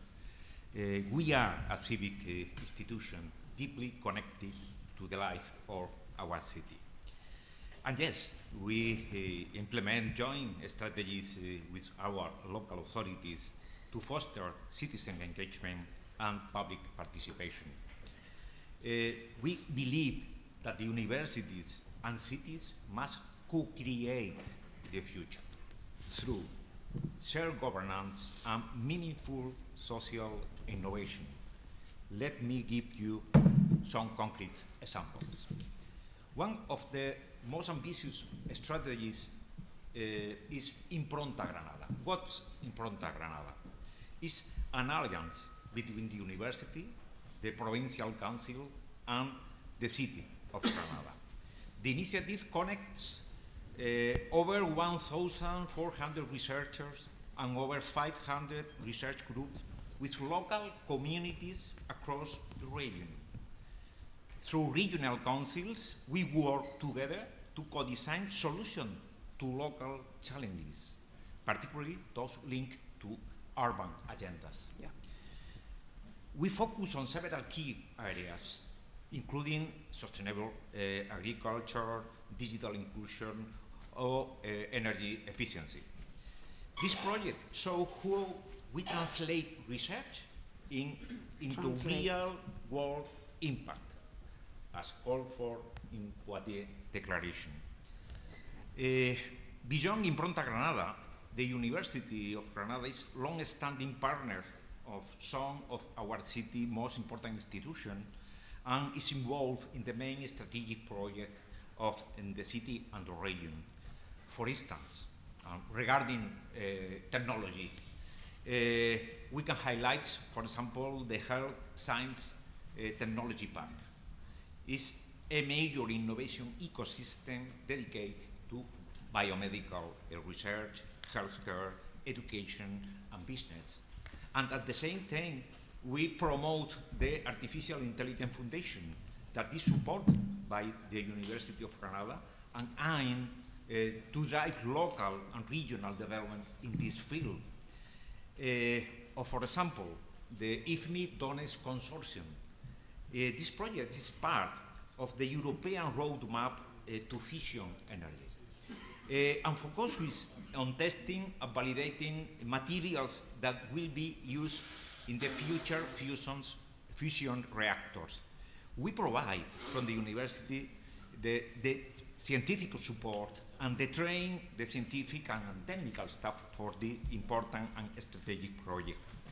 And in the cultural context, we can highlight another initiative. For example, our collaboration with the Parque de las Ciencias, Science Museum, Regional Science Museum, the university contribute with exhibition, public outreach, or the collaboration with the International Festival of Music of Dance that we organize as university, the educational branch of the festival, providing high life training level in music and the performing arts.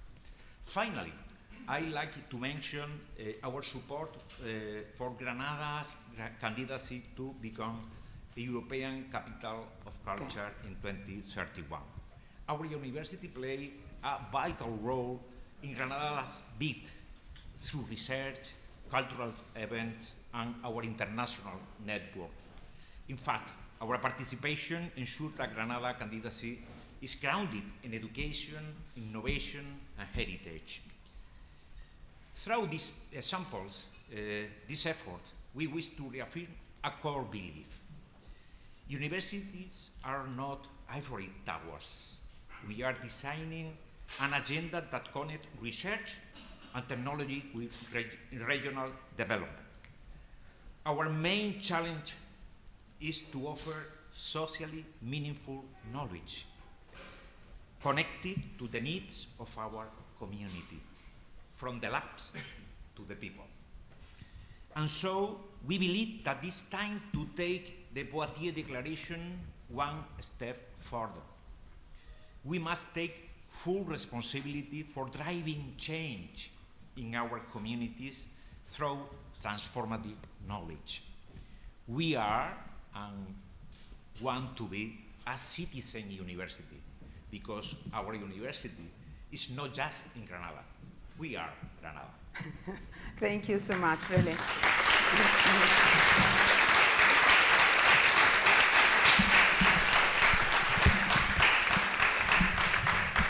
I really appreciate the word translate. So we need to translate research into social innovation, technological innovation, so that's exactly what we have to do.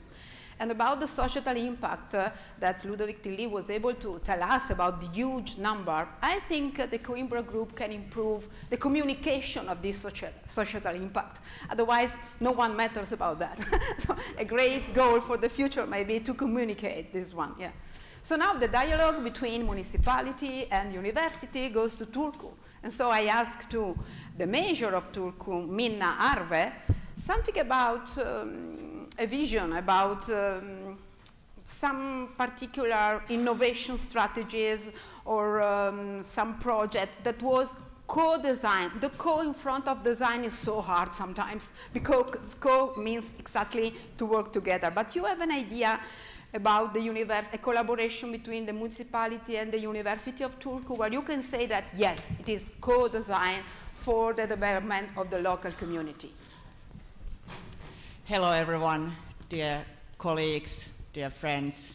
It's an honor to be here in the presence of colleagues and representatives of the cities and universities who kind of understand and share something very essential and common. The university that has helped us shape our identity, our thoughts, and our future. In Turku, which is the oldest city in Finland, we have been long ago ended thinking about our universities as an educational institutes, but more like a strategic partners in building a resilient, sustainable, inclusive, and climate-neutral city. I could say that our shared topics are very, very wide and they go in various themes, but I'd like to lift up our shared ambitions towards climate work. And we are going to be in Turku climate neutral city by 2029, so just in a few years, and we are rushing for it. and we are going to go there and be there, and we wouldn't be there without that we have based all our decisions and our climate plans to science. And we wouldn't be there regardless of cutting emissions in, let's say, energy sector, but we need to work with our residents, our businesses, but what we have done also is that we have been working very closely and still are working with our universities. And let me take you 2 examples of the way we are working together. The other one is more like thematic under this climate work, and the other one is more like way of working, collaborating, and how that can end up in the better results in decision making. So climate work is not just to reduce emissions, as we all know. It's also about strengthening the biodiversity and the use of resources in globe. And what we have been now building together with the university is something called Skansi Biodiversity Park. It's actually the first biodiversity park in Europe. And this initiative was born from the shared ambition to protect urban biodiversity, climate adaptation, and citizen engagement in a rapidly developing urban district, which we consider that we also are like many of us. But it's not just a park. It's an urban living lab. At the same time, it's a co-created space where researchers, urban planners, and residents come together to test and implement nature-based solutions. Through this process, we are also learning how to nudge behavior and strengthen ecological thinking in everyday life. And it's also a recreational area for our residents. And this nudging is something really interesting. I've been looking kind of that for a couple of years now, and it's not only in this regard we are doing together with the University Department of Psychology, but we are also thinking in many aspects that what the nudging in climate work can be, how it can be, for instance, in Finland we have this very amazing model of offering free lunch in school for kids. So how the school food can be organized in that way that the first you get the salads, then you get the all kind of nature-based or vegan-based ingredients, and only in the end of the line you find the meat or protein, which is from like kind of not vegetarian-based. And also there's always every day there is a vegetarian food available. So these kind of things we are thinking a lot, but this is also what we are doing together there in Skansi Urban Diversity Park. And it's part of our wider climate work. We are one of the European Union's mission cities to be carbon neutral by 2030, and we take this commitment very seriously, and not only through the technology and investments, but by weaving sustainability into how we plan, how we govern, how we co-create the city together, for instance, with our strategic partners like university. Secondly, another example of our collaboration is something called Urban Research Program, and that's jointly developed with the city of Turku, with the University of Turku, and also our Swedish-speaking university, Åbo Akademi, which is the other university in Turku. And it combines academic insight with real urban challenges, which are derived from our mayoral program. We co-create together with the parties in City Council something we are calling mayoral program for third term, and the teams are coming from that to the research, and focusing on the areas like regional vitality, climate action, housing, as well as segregation. And this program enables something we need more than ever in the face of global uncertainty, science-based policy making in local level and in real life. So basically, teams are coming from the real need, researchers are doing the research, and then they are popularizing their results in a way that results can be used in the decision making. So this is something I think really, really helps us to make a lot of better decisions in the city level. And what we are doing, maybe local in Turku, but in scale of global ambition, that's how we can then find that to be delivered everywhere else as well. Because however climate change is happening, it's happening locally. Adaptation happens locally, and so must the solutions to be found locally, and then they can be scaled again. So let me just end by saying that cities like ours, having history, of rich history powered by knowledge, have a special responsibility. We must not only be guardians of heritage, but forerunners of change. And we cannot do this without our universities. Thank you very much. Thank you so much. Very inspiring. Thank you. So now I think that to the municipality of Turku we can answer with our guest, that is Mario Kartinen, the rector of University of Turku. And my curiosity is about what has been the impact of university-city collaboration on the academic community in terms of research, education, and why not public engagement. So it's quite to say what is going to happen inside the University of Turku. Thank you so much. Thank you. It's really great to be here, so thank you for the invitation. As we heard from Inarve, we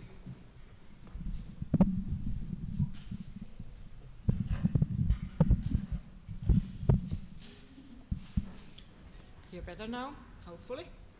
So as we heard, we've worked together with the city of Turku since the foundation of our university a long time ago. And cooperation is university-wide. It includes all of our 8 faculties and, of course, also the university central administration.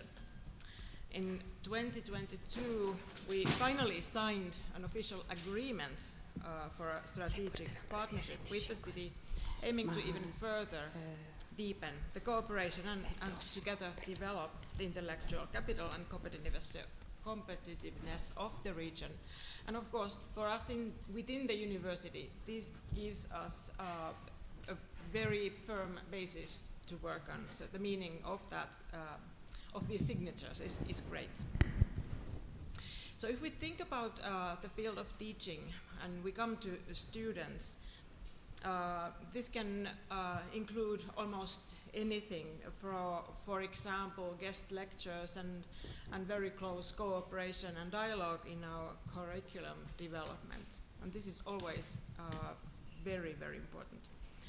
And collaboration would also provide students with perspectives and real-life cases in courses with real people, research topics for theses and dissertations, important networking opportunities, and this overall it improves their employment opportunities.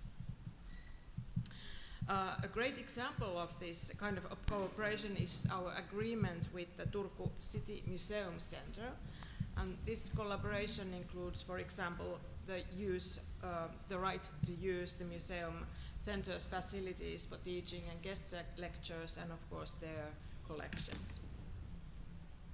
Very important resource for students and scholars alike. The mayor already mentioned the Turku Urban Research Program, and I advertised that in Durham, so those of you who were there will remember that well, the program. It is very important because it supports knowledge-based development and decision-making within the whole scope of the university's knowledge base, as to say. And of course, for researchers, this program is especially important because it allows them, in the best case scenario anyway, to innovate and test even their wildest ideas that they probably would not be able to find funding for in a more traditional funding sources. So extremely important. Just an example of recently funded projects is reflection of socio-economic segregation in residential areas on the accumulation of educational risks and people's life courses. And this project is conducted in the Department of Social Sciences. And another one called Just Trees, Urban Nature's Multi-Species Well-Being, Sufficiency and Accessibility in a Densifying Urban Fabric. And this project is at the Department of Geography and the Biodiversity Unit. So this, of course, increases the possibilities for our, as scholars, our societal impact on academic urban research, and of course then, naturally, provides cooperation opportunities between scholars, researchers, and the city officials.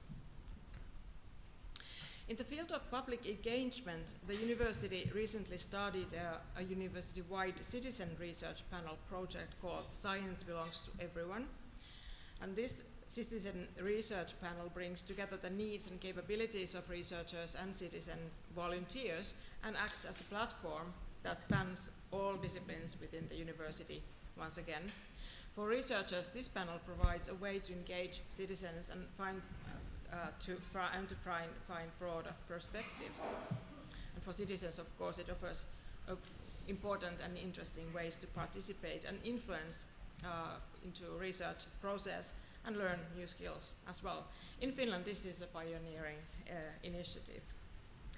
So to conclude and take the viewpoint of the scholar, once again, I think one of the important things in this kind of collaboration is the direct feedback that the scholars get, because in the traditional academic world, when peer review is the impact, not the feedback that you get, it's quite depressing and not so immediate. So in this kind of work, you get immediate response, and it makes a great difference. And it's always nice to hear, isn't it, that what you actually do, it is a way to change the world for the better. Thank you.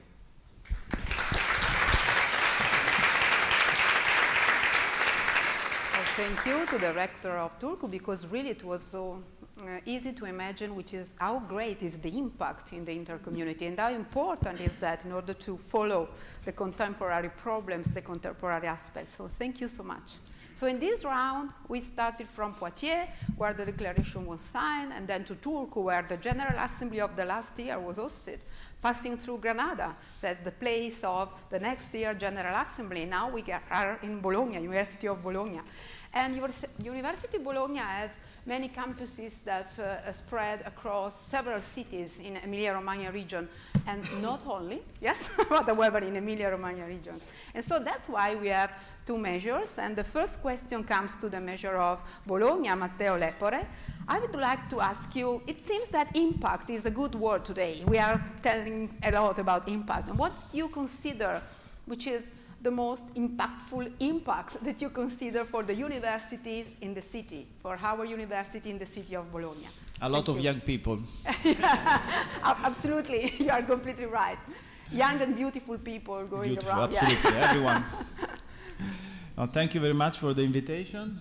Thank you for my rector, and for you all. And welcome to Bologna.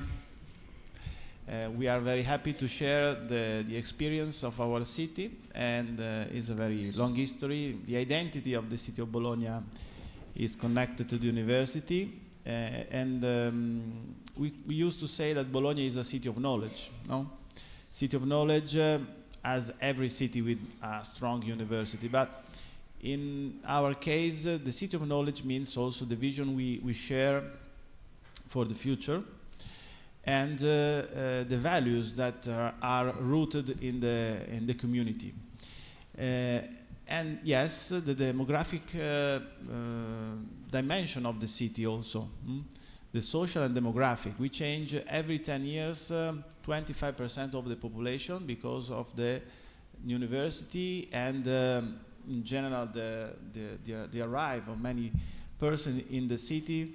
For what Bologna means in Italy and at international level.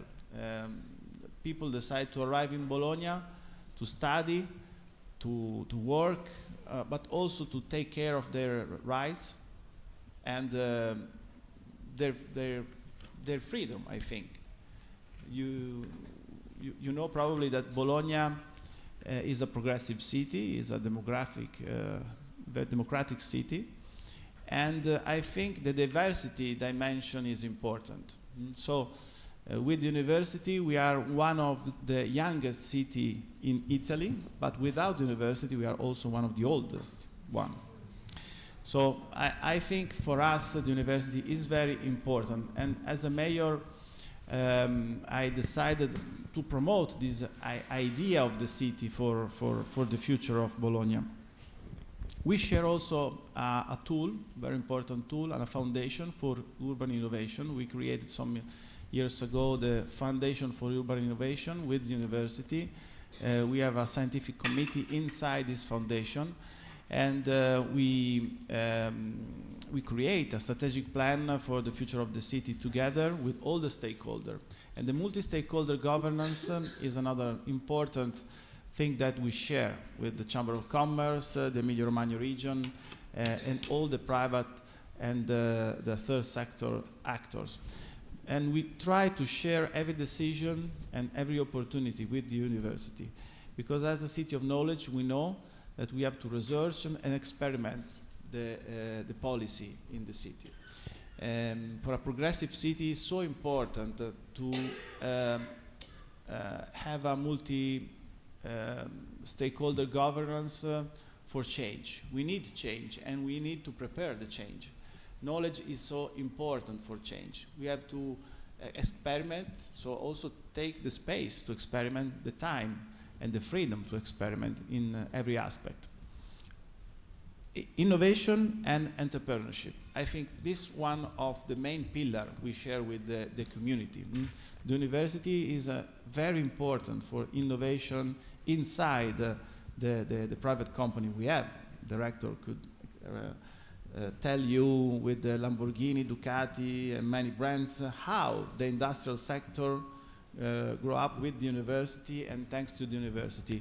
And this exchange for us is very important, but also the attraction of investment. In this moment, Bologna is the third European city for investment in the industrial sectors, especially manufacturing. And this is also because of the education approach we have with all the community. The cultural impact in the city is so important, not only because of the nightlife, but absolutely the nightlife is important in Bologna. But in general, all the cultural life, thanks to the people of and the community of the university. In the last years, we take care of our important symbol, the two lightning towers, Garisenda and Asinelli together. We share a scientific committee. We study the problem we have with one of these two towers, Garisenda Tower. And this is a very specific project for us, very important, because we have to restore and save this tower. And it's an important adventure. We are creating a digital twin of the tower, and we also experiment new approach for cultural heritage and a medieval tower in Italy. The data center and the Technopole with Cineca and the other important actor is another important dimension, artificial intelligence and the sustainability of data center.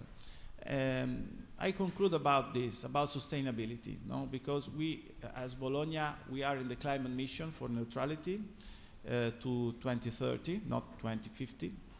We decide to be one of the 100 cities in Europe to this target. And the sustainability is also an industrial vision. For us, means renewable energy and not fossil fuels. And for this, we need private sector, but we need also knowledge and the knowledge of the university.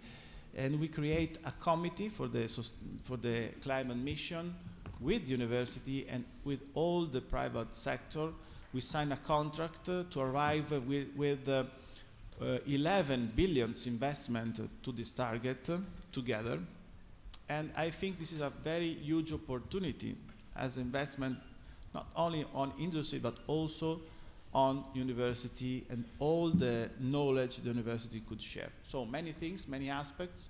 It's not all so easy, very complicated work together, because a municipality as Bologna means 4,000 workers inside, and also the university, many people, students, professors, and other personnel. But I think the friendship we have is so important, and the journey is a very beautiful journey for the city and for the university. So I suggest for everyone to work together in every part of the world. I think for peace also of our planet and humanity, the collaboration between universities and municipality is so important, and is the moment to start from the community of cities together, university and municipality, better than states.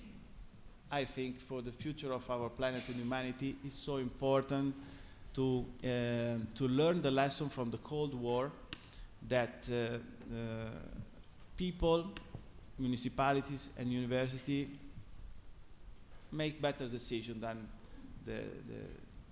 the politician at national and international level. Thank you very much. Okay, thank you.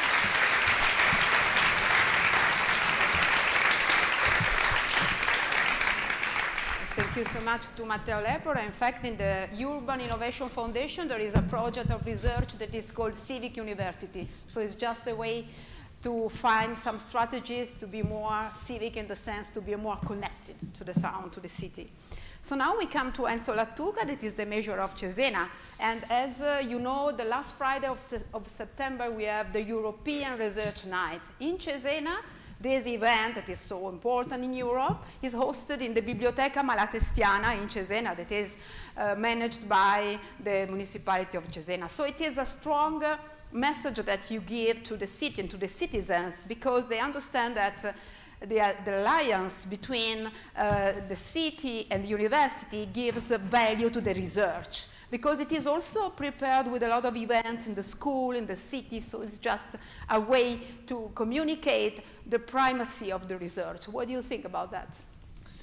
Thank you for the invitation, and first of all, sorry, because I'm quite excited now and here, because in this classroom I attended my first university class 18, so it's so nice. 18 years ago, public law, the first matter. Okay, yeah. So we appreciate this. Half of my life. This role you have, yes. So we just have a good alliance between, university yes. and major. It's just done, yeah? Okay, thank you.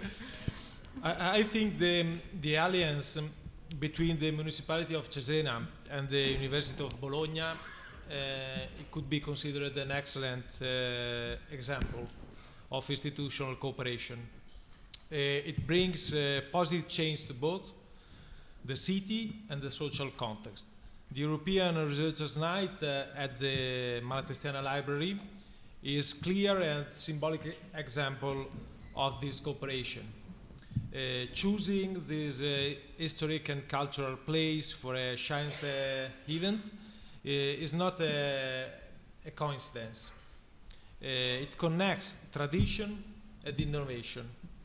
It also makes science more accessible by bringing it into a space that people already know and value. The arrival of the University of Bologna in Cesena in 1990s brought a big change on many levels. In terms of the city, it helped us to renew and regeneration abandoned areas, led to the creation of the new infrastructure and changing the city layout. In terms of society, the arrival of students, teachers and researchers made the population younger, more dynamic and more international. Cesena became a city, became more open to the world through the student exchange and research partnership. This presence built a culture of openness, where different people and ideas can meet.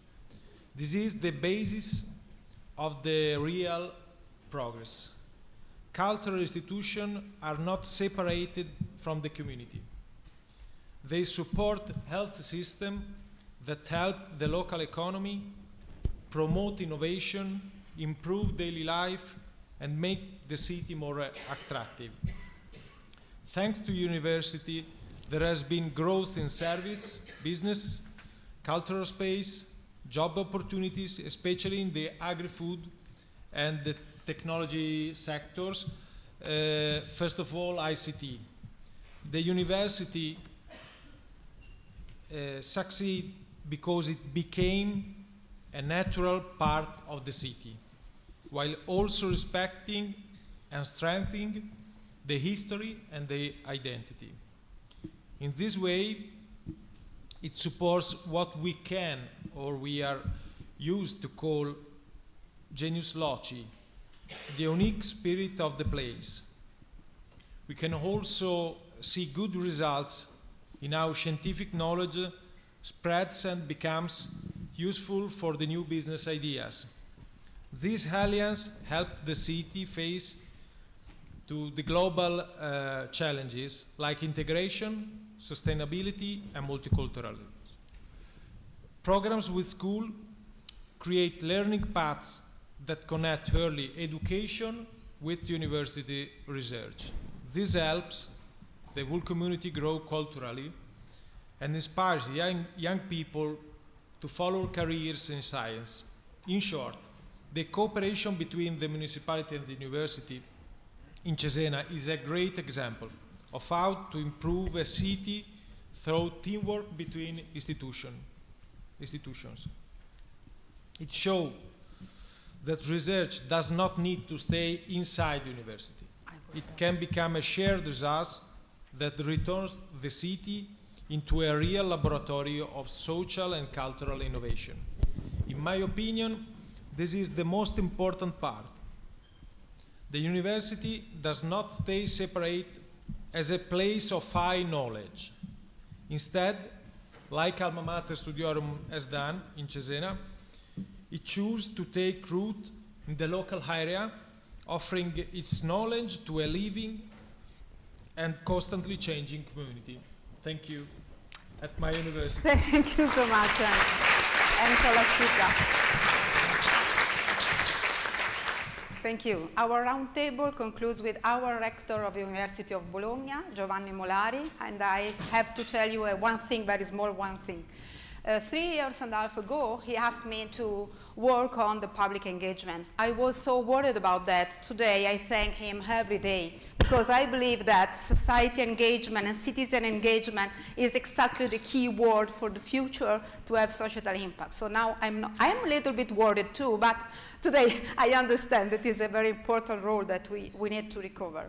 So I would like to ask to our rector, in which way it is possible University of Bologna was able to develop, let's say better, some instruments, some projects in order to foster innovation, collaboration with local and global communities. Are there some instrument projects that are able to describe this kind of movement, let's say? Okay, thank you, Giovanni. Thank you very much, Maria Letizia. University of Bologna firmly believes in public engagement, in scientific dissemination, in knowledge transfer. I'm really convinced that it is an important goal for our mission, for our university, because we need to communicate more externally outside of our rooms, of our buildings, of our laboratories, what we do every day inside. Working with and for society is really important to collaborate with public institutions, with an administration. I'm really very happy to have here today, and I thank them, and I thank the mayor of Bologna and Cesena, because nicely represent our multi-campus, because the decision taken 30 years ago is to renew the first organization in the university only in Bologna to divided also, to have also different campuses in Romagna. And this helped us to work better on the different regions and to increase the collaboration with public institutions and private stakeholders. As Maria Letizia talked before, I have decided 3 years ago to have more than one delegate for public engagement, that is Maria Letizia, but also a delegate for business and industrial research, because we have a lot of companies, as Matteo talked before, and it is important to work together. This is a really interesting territory because we have a strong connection between institutions, companies, local government and the university. And this helps us to work together, to build strategies, to organize districts, to design strategic infrastructure, as both have talked before, in the agro-food sector in Cesena, in big data in Bologna. And this work helps us very well to connect all the different aspects. To reply to the answer, and a good example is a competitive calls that we have organized 2 years ago in the university to connect the researchers with the different associations, the community, to combine the different work to founding a public engagement projects. And each year we replicate the program with a necessary combination of academics department and not academic stakeholders to increase the multidisciplinary level of our research, but also to increase our impact and for the society, involving also our students. In the last message is that is more complicated day by day to combining the touristic increasing of our town, combining with our students. And in the future, I think that we need to work more and more on this aspect, because it is important for me to have a good balance between both aspects. And in the town of Bologna, this is more relevant, but also now in Cesena, in Rimini, because Rimini is a town with a lot of tourism, Ravenna also, and Forlì, we need to work together, because this is a problem that we have, and I'm really happy to have also mayor, younger one, than is really collaborative, and it's a great pleasure for me to have the responsibility to one university like the University of Bologna, because I think that we can also design new models to good balance between the different aspects in our town. Thank you very much.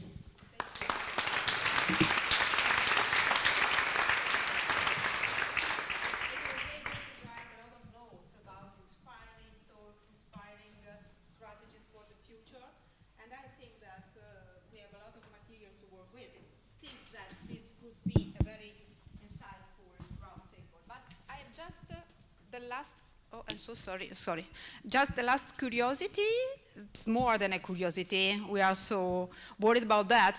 I asked just the measure. One small question, you have few words to answer just because lunch break is so much important too, yeah, as you know. So the very a small question I ask you to the four measure we have the honor to have here with us is about which is the vision, the idea that you have in the future of the cities for the universities. So how can you imagine that the university in the city of the future is located in terms of places, in terms of organization, in terms of, what about that? Few words, and then we close the round table.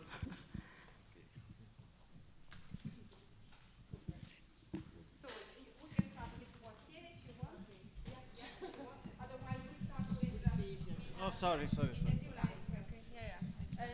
Maybe we could just No, it's okay. Okay. So, in Poitiers, actually, the university got a campus which is a bit at the out of the city, I mean near to the hospital, and other parts which is in the center of the city.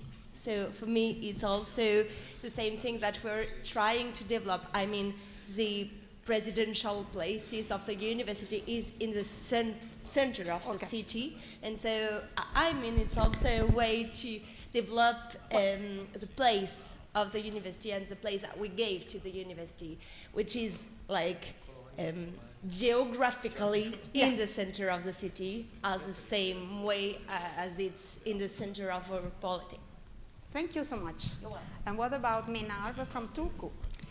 Yes, in our city also the campuses are really in the city center, and it's amazing to see all the young people, the energy and the liveliness, what comes together into the city when the new students come along into the city in the beginning of September or in the beginning of autumn. But yeah, about the vision and the future, just few words. My vision of the future, of course, is because Finland is the happiest country in the world. Already, I'd say 8 years in a row. To create the city to be the most happiest city in the world. And I think that's where we need the universities and the young people, the young students to collaborate and co-create that most happiest city in the world together with us. Thank you. And now it's time to Matteo Lepore. In our case, we decided many years ago to create a multi-campus inside the metropolitan area and in the Emilia-Romagna region. So for the headquarters of the university are dislocated in many areas. I think it's a value to have the university in the medieval city center, we mentioned before. For us in the future, two are the priorities. Public transport, very important. We are building 23 kilometers of tram, a line on Metrobus for metropolitan area, and we need the train, the public train. I think it's important also for the university and all the network of the university, very important. The second is housing. We need a European fund dedicated to a new policy at European level for housing. Is a very important emergency for all the urban scale, and also in our countries, in Italy especially.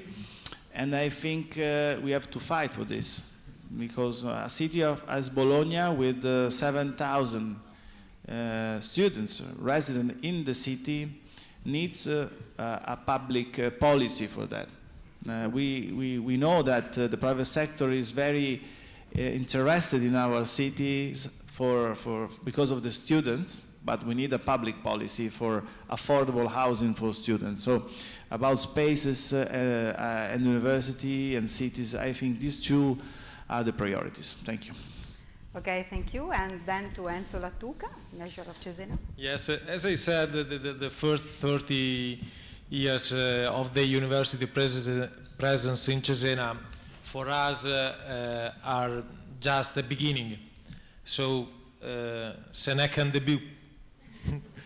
We will still have a long life to go together, a long way, and I think that university presence will transform the face of our city even more than it has in the past.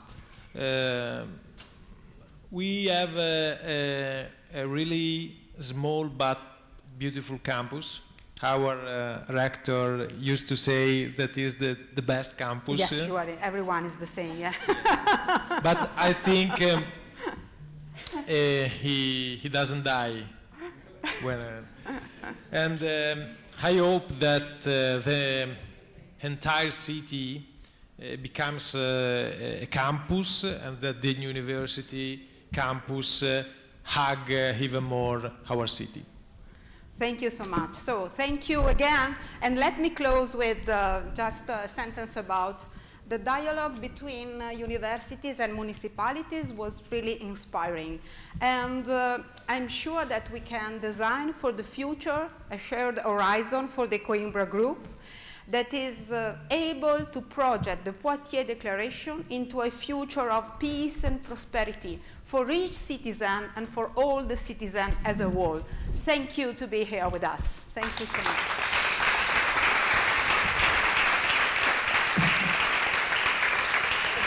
Grazie.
Welcome to the University of Granada, a tradition of excellence since 1530.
But I think you need to turn off for the other mic.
colleghi adesso.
And one has winner and the others are the finalists. Can you please also for the official?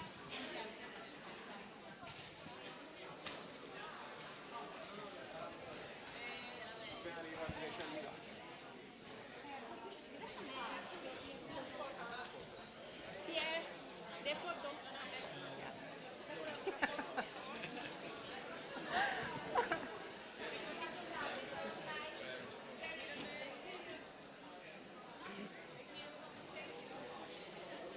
Perfect.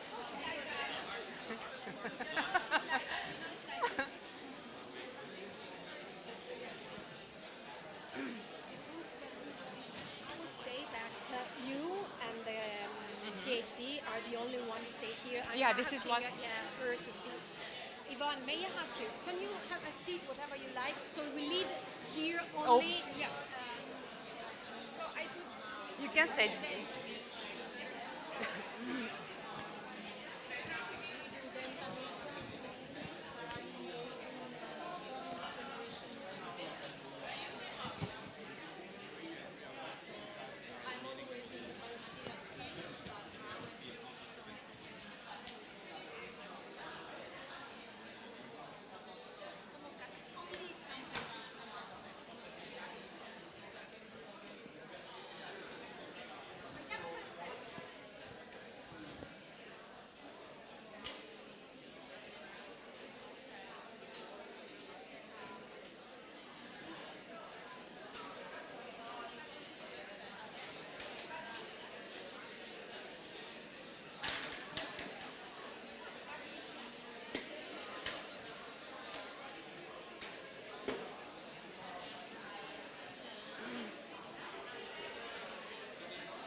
Ready?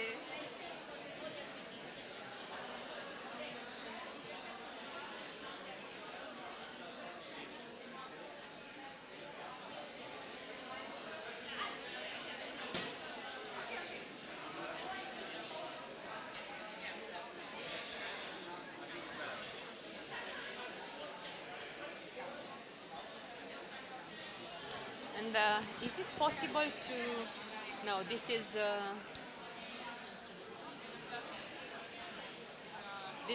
stick, yeah, as well. So, no, I don't see part of this, but that's why I have my, just in case, because, no, it's nothing we can do so.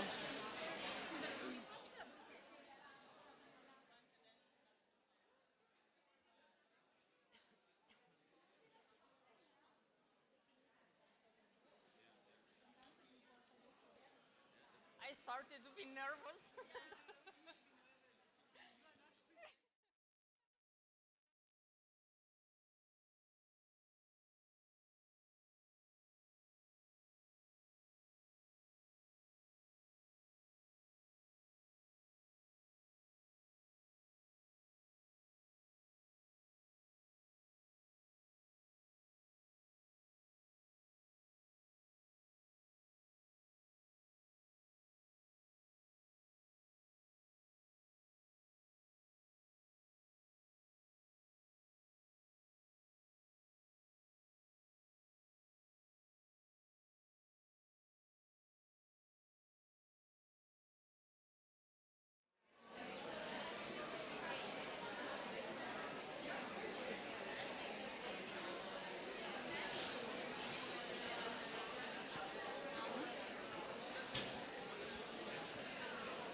We start whenever you tell me. That's not working yet.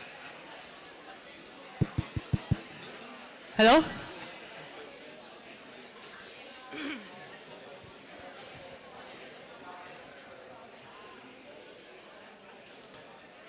Would you like me to say, please take your seat? We are Yeah, maybe.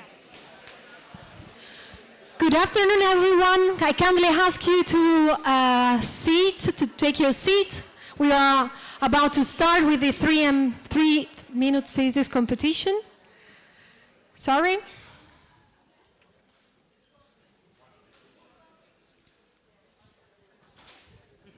Thank you.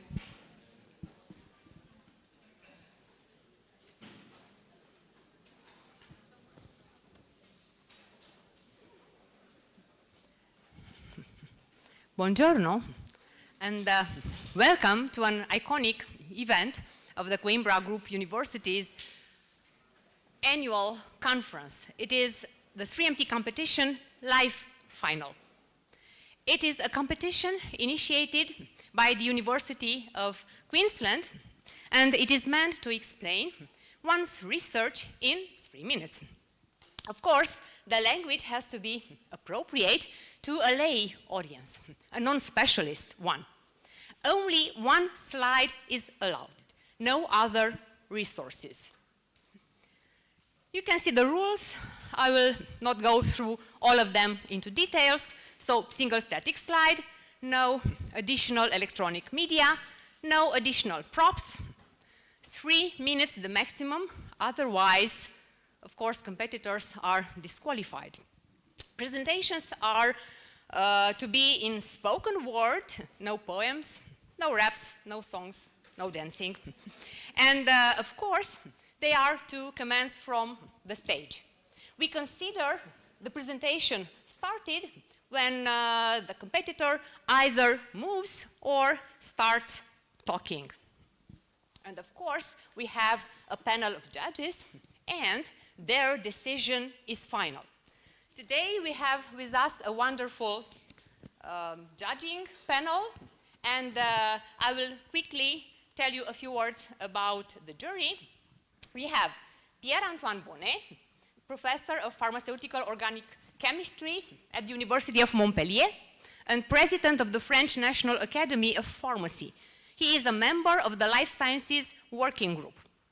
We have also with us Maria Francesca Di Filippo, R&D specialist chemico at B&B Dental Implant Company, and she is a winner of the Coimbra Group's 3MT competition from 2020. We also have with us Gunda Huskobla, the managing director of the Graduate Academy of Friedrich Schiller University, Jena. She is a member of the Doctoral Studies Working Group and a former chair, and are very passionate about the 3MT competition. And then we also have João Ramalha Santos, Vice-Rector for Research and full professor at the Department of Life Sciences, University of Coimbra, member of the executive board of the Coimbra Group. And last but not least, we have Vitis Silius, the Vice Dean for Strategy and Communication of the Faculty of Philosophy, Vilnius University, a member of the Social Sciences and Humanities Working Group. And now,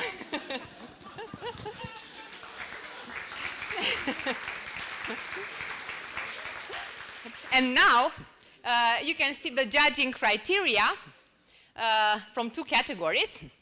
The first one is comprehension and content.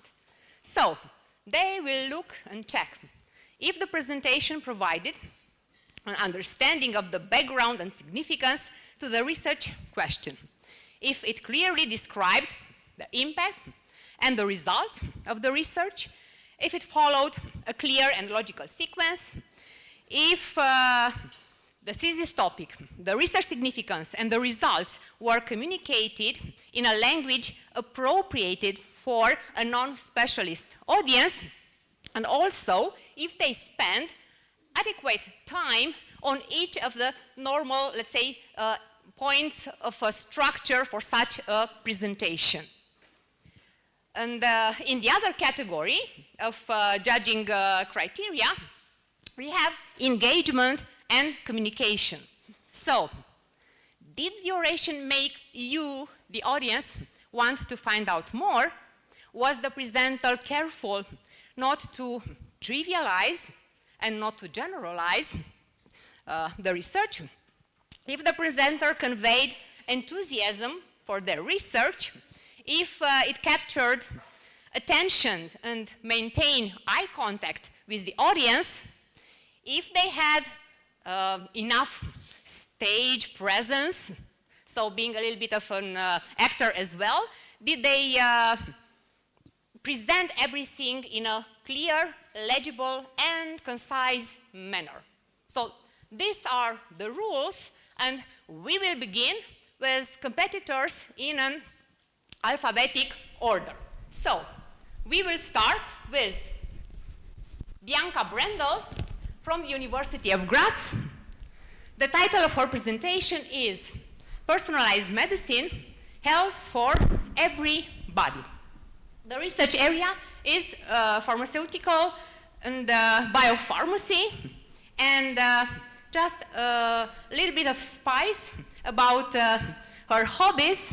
She likes to bake, she's passionate about baking, and also hiking. Bianca, the floor is yours.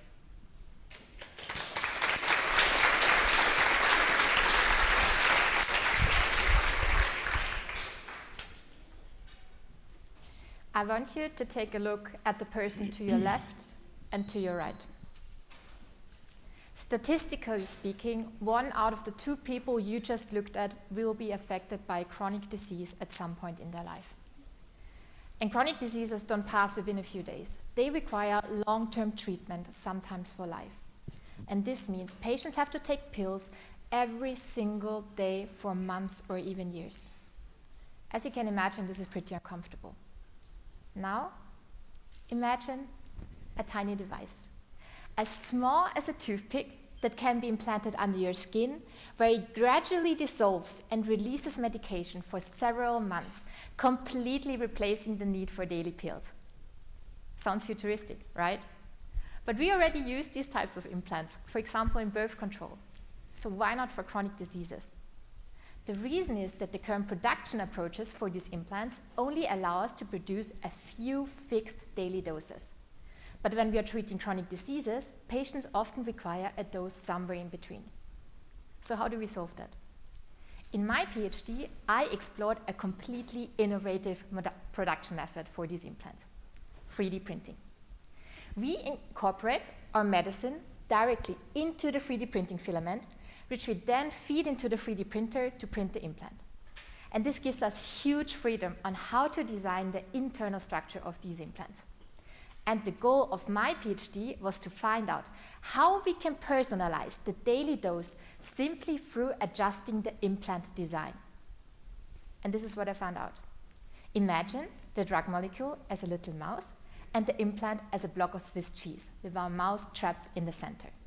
If the cheese has lots of big holes in it, so by printing a high porosity implant, our mouse, so our drug molecule, can easily escape. So we get a fast drug release and a high daily dose. Or on the other hand, we can print a membrane around our implant. So in our example, we could wrap the cheese. And this makes it harder for the mouse to escape. So we would get a lower daily dose. So to put this into scientific words, through the implant design, we can control the diffusion pathway of our drug molecule through the implant. And by printing a membrane, we can add a diffusion barrier. And these 2 design parameters and the combination of them can be used to freely adjust the daily dose. So in the future, a simple 3D printer in the back of a pharmacy might be all it needs to produce a fully personalized implant, making the life of patients with chronic diseases so much easier. Thank you.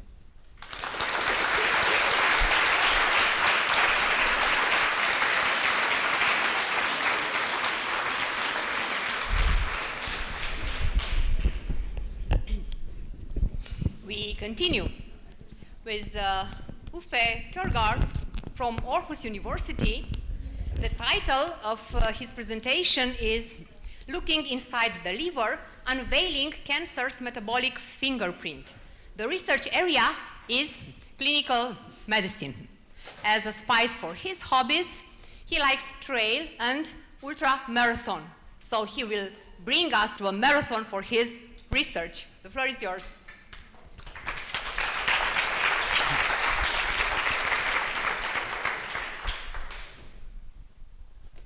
I make sugar magnetic. And by doing so, I will completely change how we see and understand liver cancer. Hear me out. Inside your body is a large energy factory, the liver. This factory consists of billions of tiny small units all working together, the liver cells. Their primary fuel is sugar. When liver cancer develops, it starts with one of these tiny units changes how it uses sugar. It then multiplies, it grows, and over time it grows big enough that a part of the factory starts to look a little bit different. But instead of only seeing how the factory looks, I want to know, and I want to show how a specific part of the factory actually works. So that is exactly what I have done in my PhD. How? By making sugar magnetic. Well, I don't make it so magnetic that you can stick it on your fridge, but I make it magnetic enough that a large magnet, an MRI scanner, can see it 20,000 times more clearly. In my PhD, I've scanned patients with liver cancer, and while these patients are laying inside the scanner, I inject magnetic sugar into their arms that travels all the way through the blood to the liver, while I record live images of their liver. In the top right corner, you see one of these images. The red color is how the liver uses sugar. The yellow color is how cancer uses sugar. In my PhD, I show that liver cancer uses sugar completely different than the healthy liver. So why is this important? Why does this even matter? Researchers have known for over 100 years that cancer cells use sugar differently. Well, it matters because now we have a method. We have a technology that can actually look inside the bodies of these patients, inside the liver cells, and measuring it in real time. In the near future, this technology has the potential to diagnose liver cancer earlier, track treatment response, and most importantly, give these patients a better chance at survival. We are not just seeing tumors, we are seeing the energy that fuels them. And that could change everything.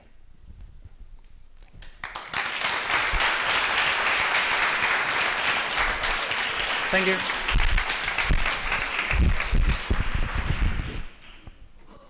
And finally, we will shortly invite Almudena Moreno Borayo from Trinity College, Dublin. The title of her presentation is Triggering Healing, Materials that Outsmart Brain Cancer, the area Pharmacy and Pharmaceutical Sciences. She is also an activist for PhD's employment status. The floor is yours.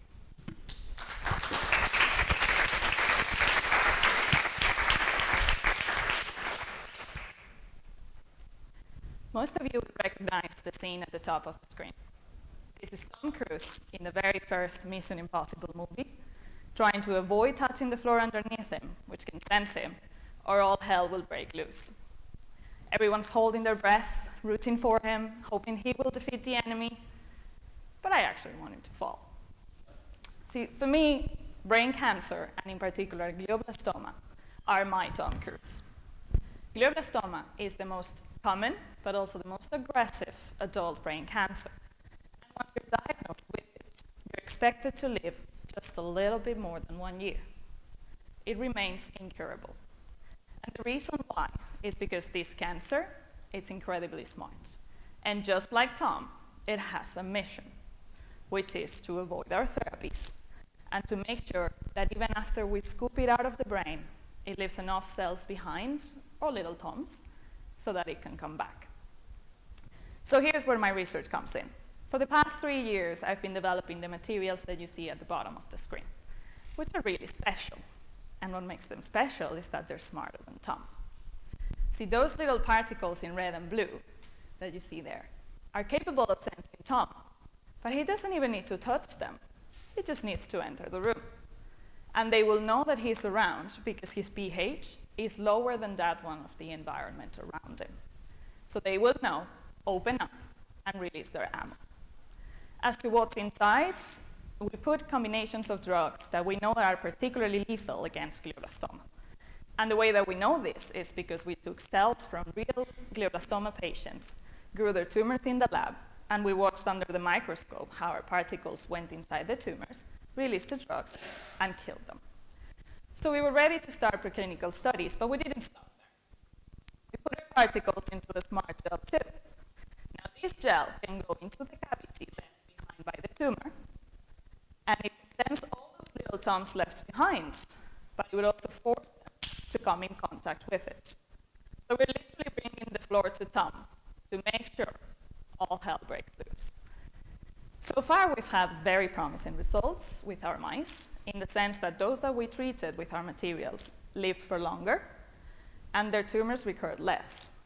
But ultimately, our goal is to bring these materials to the clinic, to the glioblastoma patients, and make glioblastoma's mission impossible. Thank you.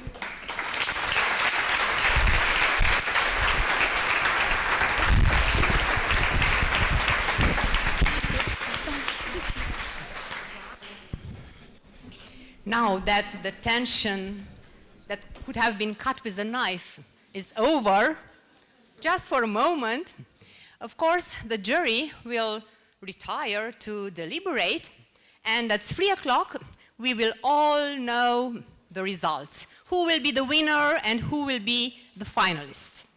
Thank you for being with us. Maybe one big round of applause for the jury as well.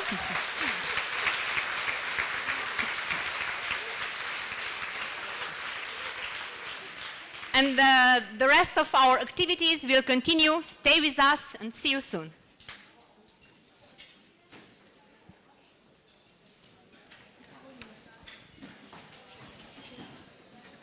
Thanks.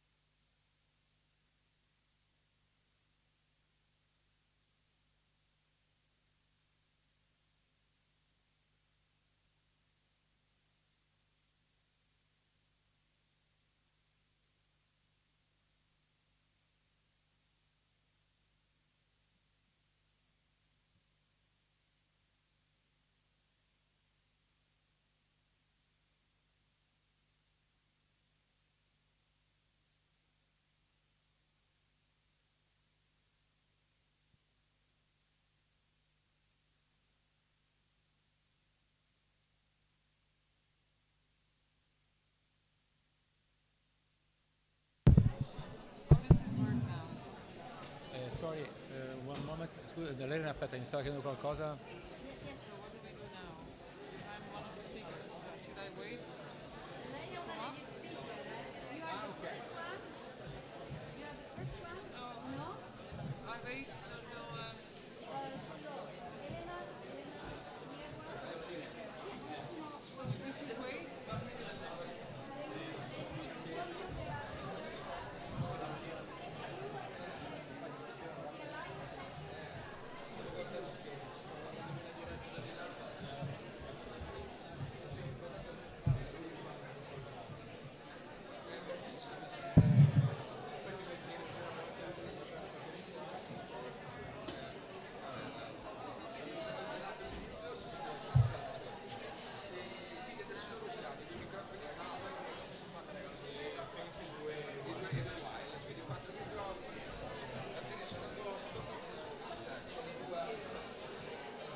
Okay. Okay. Welcome again after this fantastic 3-minute competition. I'm Silvia Bianconcini. I'm the delegate for Una Europa under the Directorship for International Relations at the University of Bologna, and I'm very glad and honored to moderate this open session on how to handle social responsibility within European alliances. This open session is regularly organized by the Coimbra group every year in its annual meeting or General Assembly, and gives the possibility to promote best practices, foster collaboration and exchanges between alliances, and reach a wider public. We have 8 representatives of 8 different alliances of Coimbra Group universities, and also we have the honor and pleasure to see also the point of view of the European Commission with Dr. Susan Cons, that is the head of the Unit of Higher Education in the Directorate General for Education, Culture, Youth and Sport in the European Commission.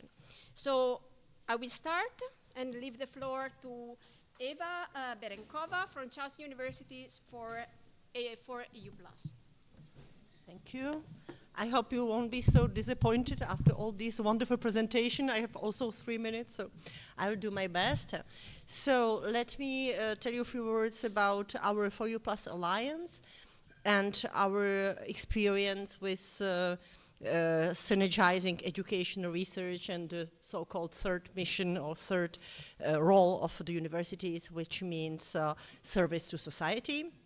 So at the very beginning of our For You Plus Alliance, we established 4 so-called flagship initiatives, and I would like to present to you the flagship 1, which focuses on urban health and demographic change, covering subtopics such as migration and health. And I would like to give you a brief glimpse into some of the ongoing initiatives. So as part of the Sustainable Development Goals, students from across 4U Plus universities are now encouraged to participate in the Global Health Solutions Case Challenge in Copenhagen. You can see it above. And this year's theme is, quote, caught in the crossfire managing chronic disease in war zones. On the topic of migration, health and equity, the Alliance launched a MOOC, which means Massive Open Online Course, that is very popular among our students across 4U Plus Alliance. For PhD students, we have organized a workshop on multidisciplinary perspective on disability towards an inclusive European society. And building on this experience, an Erasmus Plus BIP, blended intensive program titled Making Disability into a Resource, is now being opened. At the undergraduate level, the Alliance has launched a joint program on migration and new societies, and it equips students with a quite deep understanding of the social and political dimensions of migration, both global and intra-EU. Then, through internal funding schemes, we also supported the 4U Plus Global Health Project, which brings together global health institutes and initiatives from across our universities. And this is a very well-organized and enthusiastic group of researchers, academics, PhD students, and so on, that collaborates on shared topics and engages in dialogue with institutions like World Health Organization, and fostering stronger links between academic and non-academic sectors. So in general, I would like to say that the 4U Plus Alliance creates quite strong synergies between research and education by involving students and academics in these joint interdisciplinary projects on real-world issues like health and migration, and collaborating with partners such as the World Health Organization connects learning with practice, enhancing teaching and supporting universities' societal role. As long as the key challenges are, I would like to mention some key challenges, which are, of course, the administrative coordination. We have 8 member universities, which is not so easy sometimes, and long-term sustainability. We don't know how the money will be and what the money will be in several years. And finally, I would like to invite you. We have this event called For You Plus Migration and Health Days taking place next week in Prague at Charles University. And we would like to continue this For You Plus journey to address pressing societal challenges and related to health and well-being. So if you can participate, you are very welcome to Prague. Was it 3 minutes or? Fantastic. Okay. Thank you. Fantastic, Eva. Next speaker is Arthur Smith from University of Granada as representative of Arcus. Thank you very much. It's my pleasure to present how we deal with social responsibility at the Arcus Alliance. The Arcus Alliance is an alliance of 9 members. 4 of them, as you can see on the screen, are members of the Coimbra group, and one of our associate members is also a member of the group, so we're fully embedded in the network here. So just one word about our mission and vision. You can see that social responsibility is completely embedded also in our mission. And if you look at the fragments, the text that I had on the screen, you can see that we have sentences like excellence for and with all. We have education, not leaving no one behind. So actually what we're doing here is what we have heard this morning by Professor Kumkum. We are working in an intentional, we're working on intentional inclusive excellence. Okay, let's come to the example that I would like to show you. I will mention 2 of them. One is an individual support for students, and the other is let's more on a collective way, so how we deal with it. The first example is our Arcus Talent Scholarship Funds. There were 3 calls, and we received more than 1,200 applications. And in this call, priority was given to students with few opportunities, not only refugees and asylum seekers, but also students with care obligations and responsibilities, disabilities, or chronic illnesses, so on a broader scale. Then there was a specific special needs allowance, so they get 250 euros extra for the situation, and each call, at least 1 scholarship was given to students in this situation. The second example is the Arcus Innovation Fund, and it provides funding for top-down and bottom-up initiative in the network, or in our alliance. So the working group can propose initiatives, and of course the professors and the students can propose as well. There were 4 calls and 56 initiatives received selected, and we allocated 0.2 million to that. 2 examples of what was selected. One was, for example, a program as Arcus, an alliance supporting refugees' rights to qualified and unique study. This is basically an awareness-raising program, and the idea is to foster the dialogue about the situation of refugees within our universities. Of course, if you want to more details, I can give them you later. Here's not enough time to do that. And the second one is a project called Driving Social Innovation with AI-powered challenge-based learning. It's a bottom-up initiative, and the goal is to place social responsibility at the center of learning. How is it done? There's a training program for educators how to use artificial intelligence for addressing real community challenges and doing service learning. Okay, so a very short summary about the challenges and the impact. The challenges, of course, the different institutional culture that we have heard, the different understanding and extent of social responsibilities at each university, the equilibrium between academic freedom and addressing social needs, financial constraints always present, and sometimes lack of flexibility, and impact, of course, on the beneficiaries on an individual and collective way, the direct beneficiaries of the grants, and of course the beneficiaries of the training, awareness-raising activities, etc., and impact on institutional level, like sharing good practices promoting our shared values, that are the core of the European identity, and all the awareness raising we are doing within the network and becoming present as an actor in this very important endeavor. Thank you very much.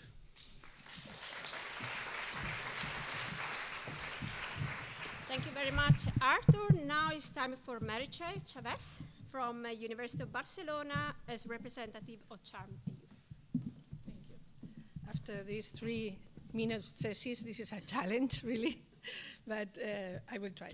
As in other occasions, our best example of best practices are our students. So I have collected some of many challenges that the external stakeholders provide Charm for the master thesis of the students.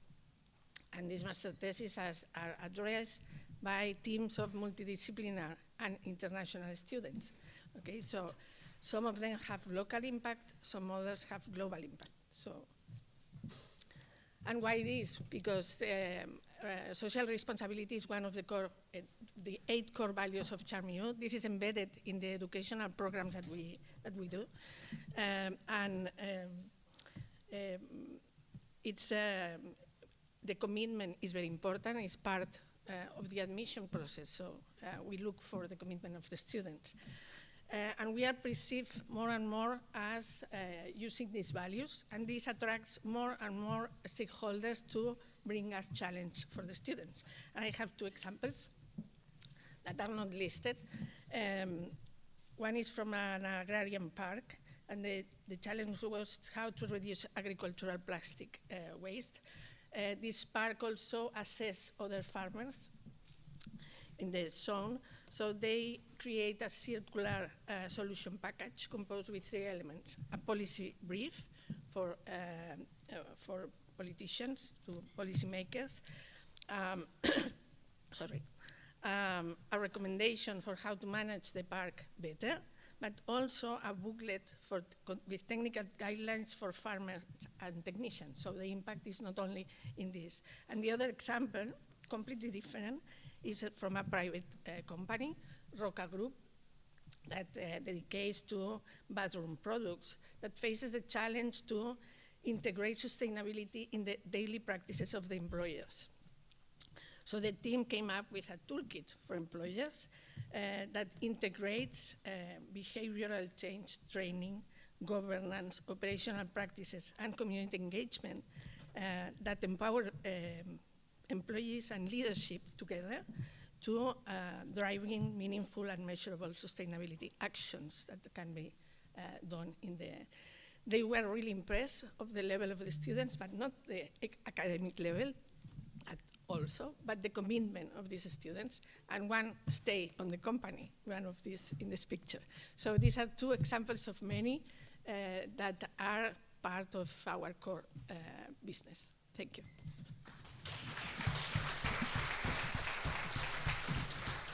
Thank you very much, Meritxell. Now it's time for Alessio Cavicchi from the University of Pisa and is a representative of Cycle U. So thank you. Well, I'm Director's Delegate for the promotion of entrepreneurial culture and social innovation, and I'm in charge of the Work Package 5 within our alliance that is called Strengthening Societal Engagement. We have 2 universities here that are Aarhus and UC Leuven, and as you can see in the map, and we are working to have the societal engagement as a transversal topic for all the knowledge hub that you can see on the left. We have 4 different knowledge hubs, and for the different platforms that we are building. I would like to show you only one example that is something that you can find on the right. We are working during these days in Siena, very close to Siena, to this social innovation bootcamp in a real estate that was confiscated to the mafia some years ago. It was discovered that it was part of this criminal network in 1981, and only in 2019 it became part of the estates of the regional government. We had already the chance 3 times to bring our students there, PhD students at local level in Tuscany, then national level, and now we are working with Circle U Alliance with 30 students, master students, and they are providing their ideas in order to increase the level of interest also for the local community about the importance of this symbolic place. Why is it important for us? Because it's a sort of a symbolic place and event that can be replicated in different contexts. It's a shame, it's a pity when you listen local communities saying that it was better with the mafia because they had a job, and now that is in the hands of regional governments, it doesn't work. So we need to have a civic university, we need to have a civic approach that can involve all the universities' alliances. And on the other side, what we try to do through the incubator program is to provide these students, once they have these challenge-based, location-based learning activities, with money, seed funding to start their activities in those places. Last point I would like to say is that we have tried to analyze all the smart specialization strategies in the regions where our universities are embedded, and we discovered that we have some common priorities that could be developed. So our attempts, our trials could be not only based on pure exercise, didactic exercise, teaching exercise, but there could be really some options to be addressed to local stakeholders, because in every regions, in the cohesion policy of every region, maybe we have some common elements that we can address if we work all together. Thank you.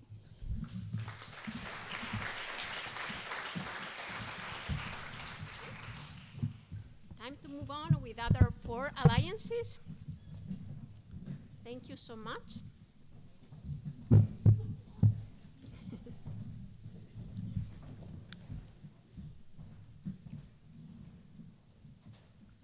So next speaker will be Ludovic Tilly from the Poitiers University and the representative of EC to you. Thank you very much. I don't know if we will have the time counter, but let's hope. That would have been a challenge. So, yeah, indeed, in short, so EC2U, which stands, by the way, for European Campus of City Universities, so it's composed of 10 universities, one being the University of Lviv in Ukraine, and you will see a bit later that this matters a lot in what I'm going to present. We are centered around 4 SDGs, the SDG on good health and well-being, the one on quality education, the one on sustainable cities and communities, and the one that has been introduced in the new funding cycle, which is peace, justice, and strong institutions. Well, of course, we have a lot of our activities that have a very strong connection with the social dimension, just by saying first that all our municipalities are formal associated partners to the Alliance. So that means that indeed all the activities are really made in connection with the local policymakers. But I want here to focus on one of the flagship initiatives, which are called the EC2U think tanks.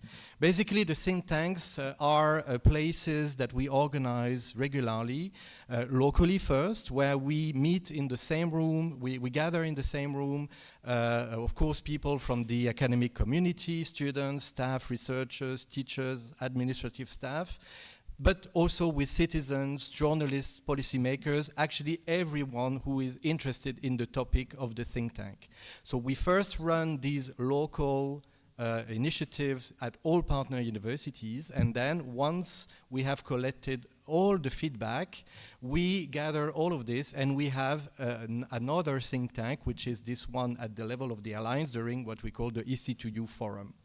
This is something that we had piloted during the very first 3 years, and it was very successful, not only, let's say, in the way we could engage with all the communities, but also in providing policy recommendations. So up to now, we have run 5 EC2U think tanks since 2021. The very first one was basically to start with the very basics, which was to build a value-based community. So we have surveyed the whole alliance in what is for citizens, for community people, what this means for them, the values in Europe. The second one was on circular economy, and in particular, a particular point on the key to sustainability and change. The third one was on social innovation in times of crisis. And actually, by the way, you see that the topics are really somehow aligned with the way our world is changing. The fourth one was on social innovation for peace building, the one from last year, 2024, and the very recent one where we did the Alliance collection during the last forum 2 weeks ago in Coimbra was on building resilience to climate change within cities and communities. For each of them, we are extracting sets of EC2U policy recommendations that we want to spread around, disseminate, but the idea is really to transform them into actions. And I will actually exemplify how we turn this into actions with the particular case of the 2024 think tank, the one on social innovation for peace building, that was also organized in Lviv, and you can see that it resonates very strongly, because we should remember that when they organized the think tank, they were in a war zone, right? So basically, I want to exemplify the 4 of the recommendations that were extracted from this 2024 think tank. I will start with the 4th one, which is to collaborate with large European stakeholders to advocate for peace-building programs. And we had a plan to present the recommendations to, in particular, our associated partner, the Coimbra Group. And this is basically what I'm doing today. We also are engaged in the For You For All, the Alliance of Alliances, through the Ukraine topical group to also support our Ukrainian partners. And there are a lot of alliances who have a Ukrainian partner.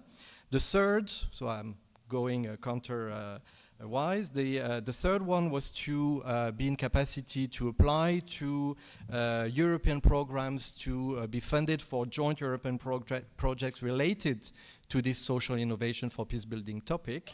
And we have indeed submitted, but also we've been awarded Erasmus projects with Lviv also in the consortia. We also propose to establish specific training activities around that topic, and this is now under process with a new joint master program on peace building, on peace, justice, and strong institutions. And last but not least, the idea was to also organize concrete EC2 events and activities on that topic, and one of them is actually pictured here. We are now organizing a solidarity convoy that will go from Linz to Lviv to actually bring support material for citizens and for our partner university. And I will stop here.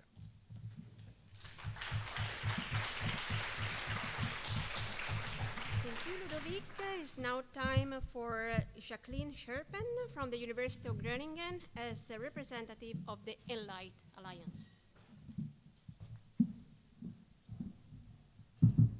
Okay, thank you. We're Enlight is a university alliance to promote equitable quality of life, sustainability, and global engagement through higher education transformation, and brings together 10 research-intensive universities, which is Bilbao, Bern, Bordeaux, Bratislava, Galway, Ghent, Göttingen, Groningen, Tartu, and Uppsala. In this consortium, last week we had a meeting. So in the meeting was the mid-year meeting was in Bordeaux, and we had a discussion on impact and our social responsibility. And there was a lot of discussion, many very engaging discussions also about degree programs, etc. That's a discussion that is a bit separate from this.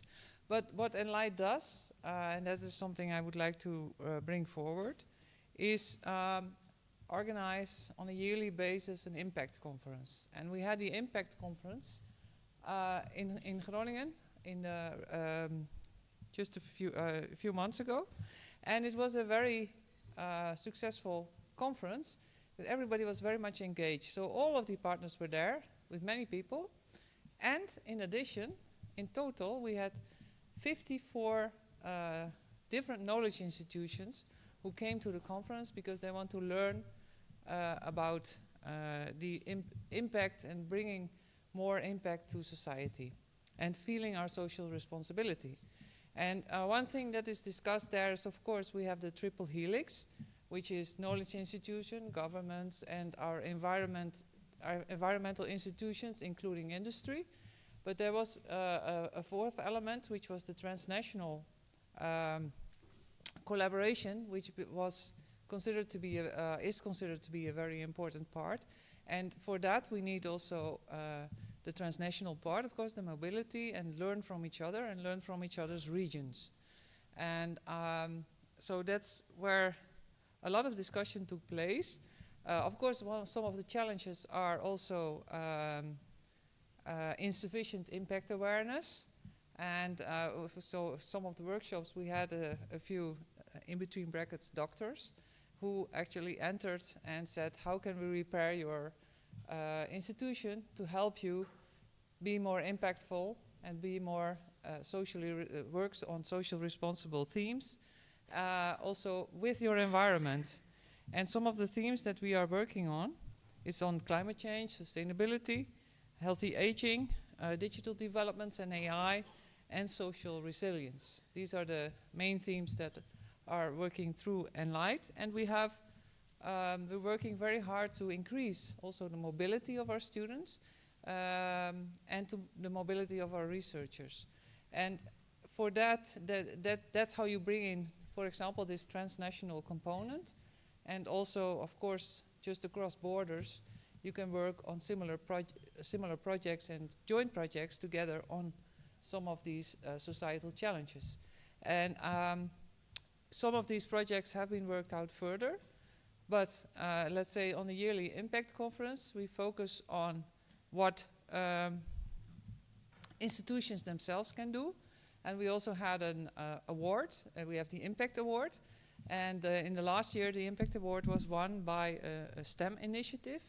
And in that STEM initiative from the University of Galway, where we learned a lot actually from how they approached it.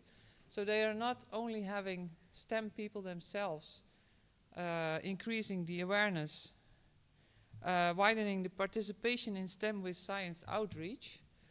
They did not only have STEM people there, but they actually took the interdisciplinarity into account. So the social sciences were on board, as well as the pedagogical sciences.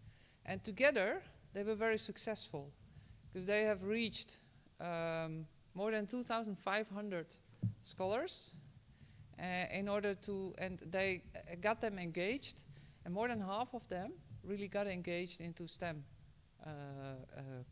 courses. And so this was really a big success, and so that's why they got this prize, and every year we have other prizes, but and this initiative is now on the table also to be taken on by all the other institutions. So I think that's the main story I have about our impact conference. Despite apart from the fact that I think it's very important that we all work together along the across the lines of our institutions to increase the mobility, and also to increase the mobility of our students and of the researchers within Europe, and so that we can really foster these transnational collaborations and learn from each other, because I think that's the most important part of that. So thank you.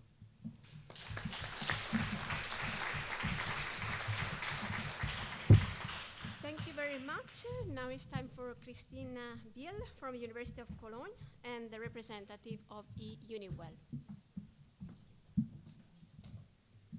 Yes, thank you very much. I'm representing Uniwell today. We are a consortium of 11 universities. And the core mission of Uniwell is to understand, improve, measure, and rebalance the well-being of individuals, our community, and society as a whole. Well-being has many dimensions, from individual quality of life to social cohesion to environmental balance at planetary level, as well as the relationship and interplay within these dimensions. And our five thematic areas: health, social equality, environmental change, multilingualism, and teacher education, allow the Alliance to tackle the topic from multiple and multicultural perspectives, building on the different strengths and expertise of our members to impact on society and to contribute to solving the grand societal challenges. We expect UniWorld to be an important player in promoting a more equal higher education system, and one in which societal impact, to take one example, is measured not only by the capacity to market knowledge through patents or startups, but according to students' competences, their educational processes, and their understanding of the rights and duties of citizenship. Thus, the focus on the topic of well-being in a holistic understanding is all about social responsibility. Individual well-being cannot be achieved in isolation, but depends on overall social and environmental well-being, ranging from local to global scale. It depends on social freedom, social security, economic stability, and on an overall intact and sustainable environment. So UniWorld is trying to co-creating initiatives that brings together student researchers, teachers, staff with public authorities such as mayors, hospitals, schools, businesses, wider community organizations, and such as NGOs, for example. Now I've picked up very briefly now 3 topics where we have this social responsibility in a more concrete form. And the first one we choose was the teacher education program, where we focus on teachers as very important multipliers who teach the next generation of citizens in taking responsibility for their societies and their environment. We have set up a teacher training academy, TAF, where we develop with our partners within the European Alliance and beyond innovative formats to prepare future teachers with key competencies to manage this very very important task to teach future students. And we are not only doing this Europe-wide, but we did go beyond that and started a collaboration with Teacher College, Columbia University. And we just met 2 months ago and are planning a conference at the United Nations in New York in 2025. And we feel that having the formation of future teachers has a very high social responsibility, but also a very high social impact. And on a micro level on that, we have also a student ambassador program where we send our students to schools being role models for future generations. Another example is the civic engagement program. We do annual service learning projects with and for our students with nonprofit organizations such as the Climate Cooperation Initiative, the Wildlife Conservatory, Station Linny in Sweden, and Amnesty International. And there we combine learning with volunteering and social engagement for our students. And last but not least, another example is the open science question. We successfully implemented an open science center at the University of Cologne. This came out of our collaboration within the Alliance, and is now a good example for international cooperation within locally, but also within the Alliance, and which we think will have a huge institutional as well as social impact. So having said that, our challenges, of course, are manifold, but one is probably the implementation of successful pilot projects and planting them into sustainable offers in our universities. Thank you very much.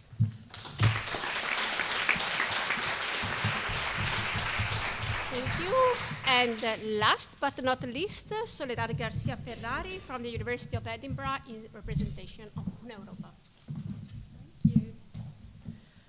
Thank you. I don't know if this is working a little bit.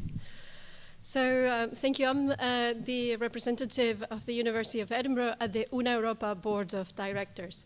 This is an alliance of 11 universities. You can see the logos maybe there at the bottom of the screen. In terms of social responsibility, the biggest commitment of Una Europa is related with the co-designing of the University of the future. So our real core aim is to think how the University of the future will serve society, both in relation to enabling knowledge, development, but also in the ways in which we can empower the next generation with the skills and abilities that are needed to confront this future world. So we need to understand what is the role of universities in our society and how we can continue to provide meaning through a university environment to serve societal needs. But we cannot do this alone. I think this is the key aspect of our presentation here. We need to tackle these challenges not just thinking about Europe, but thinking well beyond Europe, particularly working with partners in many regions of the world where have different levels of vulnerability when confronting these challenges. And we need to work with these partners to enable collective thinking around the necessary changes for the future. But supporting a true partnership will need continued evaluation. It's not just about coming together and thinking together once and signing an agreement. We really need to reframe shared objectives. We need to continue thinking about what we want and what we can do together. So the initiative that I would like to share is the vision and the roadmap that we have designed within Una Europa together with our partners in Africa to work to look into our diverse capacities and approaches to these potential future challenges, and also to the role of universities in society, and try to think how we can provide the sort of links to enable this to the kind of local context within each of these universities. So really much demonstrating that we're better together than individually. So each of the UNA universities had different levels of engagement in this, with this initiative, all providing their own expertise and connections within the region. But the basics of the roadmap, and I will go into a very specific example in a moment within the roadmap, were to include diversity and the diversity of language groups, look into a focus in excellence, but also a sort of two-way collaboration and enabling mobility between people that could lead to broadening our horizons and in terms of understanding society across different cultures. And then work towards sustainability. Sustainability was a key aspect of this partnership, and understand how we can develop this cross-region sustainable network of universities that will connect different parts of Europe and Africa to pilot very concrete initiatives. And these initiatives were needed to be co-developed and co-implemented. We had a focus on sustainability, as I said, but also on early career researchers and PhD training, because we felt that this network of universities across the two regions could be of great added value to our kind of younger generations. And we needed to include the frameworks that would enable flexibility. So we worked with hybrid and virtual mobility programs. So these tangible actions, a key activity within the roadmap was the Una Europa Virtual Exchange Program, the UNAVEX. And this is a virtual facilitator for training at the ECR level, at the early career researchers level. It was funded, so after this roadmap was developed and the collaboration and ongoing discussion with partners in Africa where took place, we applied for Erasmus Plus for a 3-year 3-year funded project to provide 2,500 mobility students to enable this mobility within sustainability education. So we use another framework that we have within the Alliance, which is the micro-credential on sustainability, to enable the sort of ongoing education around sustainability for these 2,500 students. And this idea of increasing, scaling up mobility is very much a running objective for the Alliance. And we really want to equip students across the globe with high-quality sustainability education. We want to design this framework that could continue to grow. We want to train trainers as well as students, and we want to scale up the virtual exchange opportunities. A key commitment within this program, the UNAVEX, is the idea of the importance of looking at these challenges or issues that we need to deal in the future with a global ambition, but with very much a local engagement, place-specific and really societal specific ways of dealing and implementing any actions that need to be developed. So we really think about learners as co-creators within the micro-credential, and we want learners not just to consume education, but to truly engage with learning material. So looking at creating for learnings, instead of creating for learning, learners creating with learners. Interdisciplinary will be fundamental, and we are realizing that really crossing disciplinary boundaries is the only way to tackle these challenges. And building communities. So we really want to build learning experiences for the future that really depends on collaboration and engagement, both inside and outside the university. So in terms of challenges, I think a key challenge in these partnerships, particularly across groups of universities, is the continuation of questioning and evaluating the shared objectives and goals, and the connection to the specific conditions and impacts in place. So how do we understand the local conditions when we make decisions across our universities on how, on why, and how to collaborate? The other one is that not every region is the same. We have within UNAeuropa a Latin America group as well, which is following a similar pathway in terms of engaging with universities across the region and trying to come up with a roadmap and a vision. But it's not the same. It's not just applicable from one region to another. It has to be contextualized and it has to be recontextualized. So these collaborations should be monitored and reevaluated and reformulated to adapt to these specific conditions. But I think the most important message here is to avoid the obsession with finding simple solutions. I hate that.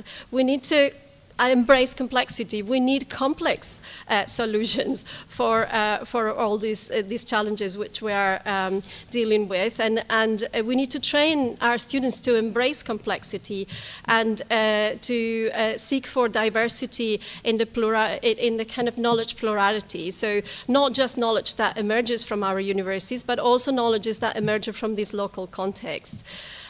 So we can't address the sort of future by further specializing and finding very small initiatives that are disconnected. So we need to recognize, embrace, and cultivate a wider range of voices that are external to the environment of universities. So in a future world is going to be mechanized, maybe by artificial intelligence, where we're going to have the sort of fusion of technologies that will blur the lines between the physical, the digital, the biological spheres. To be human, we will need to be more than knowledge and economics. We will need to think about being creative, being adaptive, being innovative, and being connected. And for these, universities will need to create an environment that develops the kind of alternative attributes to deal with complexity and with uncertainty. And we really need to embrace the sort of ambiguity that these graduates will face as they come out of our universities. Thank you.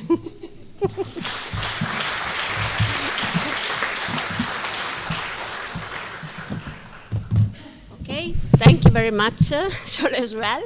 And as Jacqueline was saying, I think that sessions like this one that allows or foster exchanges between alliances are very helpful to see the heterogeneous and wide set of initiatives that the different universities have dealt with social responsibility within their alliances, but also the common challenges that they are facing. As Christine was saying before, we are different universities, and this diversity is our treasure.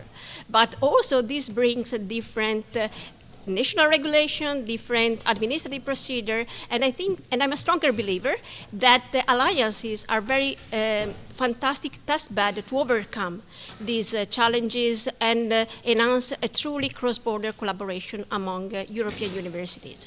So it's now time to bring the discussion to the European level. So I'm very glad to have here Dr. Susan Kons, that is the head of the unit of higher education, with us. So the floor is yours. Thanks a lot, and thanks, of course, first of all, to all the speakers before. And it's a bit difficult to come now with a kind of a more boring speech of the Commission afterwards. Oh yeah, we put it simply here. That's a good. Okay. So thanks to all the speakers before. It is really difficult now to come with a boring Commission speech, and I will try to make it short and not that boring. When coming here and being asked to give a comment after these presentations without knowing the presentations before, I was wondering, okay, how do I go about it? And what is the point where I would address, on which way would I address social responsibility of university alliances? What are the points which are important, let's say, from a more Commission type of agenda? And actually all the points I had on my notes were mentioned in the different presentations, to different aspects and in a very interesting also variety. And I think the key point, and that was also in the background paper to this session, was that social responsibility is so wide, has so many facets, that there is not an easy answer to it. There's not an easy definition, and also certainly not for us from a Brussels perspective, let's say. So for me, the 3 points I noted down before I came was, on the one hand, social inclusion. And that meant, of course, reaching out as universities to groups who are not coming from academic background, student groups, or possible students who have more difficulties to enter university for different reasons, be it economic, be it cultural reasons, be it social and family reasons. So I think there's really a key point where universities need to do more, and that is also something we are discussing in the context of the Union of Skills, simply because we need more educated people in our continent, and we need more highly educated people to work on all the different challenges and problems we have. And that will not work if we do not reach out to broader groups in society. This is certainly one point, but of course it has also another aspect, and this aspect is also widening the approach to how we are going to study, how we are going to learn, and what type of offer universities make. And there was already the mentioning of micro-credentials, there was already the mentioning, and that is a key point in this context as well, as reaching out to the community, offering all kinds of different cooperations with the community, which have on the one hand, of course, the aspect of concretely and efficiently helping communities, like in, as it was mentioned, social boot camps, but also reaching out to a better understanding of science, reaching out to also bringing it closer to people and making the link closer, and seeing what is at the moment ongoing in different parts of the world. I think this is becoming more and more a mission we need to follow. And in that context, also congratulations to the 3-minute theses, which I found absolutely amazing. The other point I noted, of course, was very obvious, sustainability, which we have also heard now, lots of projects and initiatives on sustainability, and which are key for us and key in the Commission program. Really, yeah, as we have no alternative, to put it bluntly, there is no other option than trying to be more sustainable and to address climate change. And also there are lots of projects and interesting things going on, and they are extremely valuable. Reaching out to community was the third one I had in mind when I thought about the topic, and also this we have seen now in different presentations. What really, in the end, listening to all of you, triggered me was really the thinking as it is a wide, broad range of topics, it's a wide, broad range of tasks, it's a wide, broad range of addressing it. It has different approaches depending where you are as a university or as an alliance, which partners you have, what the contexts are, what your strengths in the alliances are, and you take different approaches to it. But what it all comes also strongly down to, and that was in the last presentation very, very clearly formulated, is the question, what roles do universities have in future and how are they going to change? And I think that is something in all the discussions we are having on widening access to education, looking at sustainability, looking at different forms of learning, innovative forms of learning. We are always little bit coming back to this question, what is the role of universities in future and how can universities help to address the challenges we face as societies? And I think that is really a super interesting debate in this context. And from our side, we are absolutely happy to follow up on this discussion on social responsibility, but also on the broader context with the alliances and with the universities overall to really see how we can get along there. So thank you very much.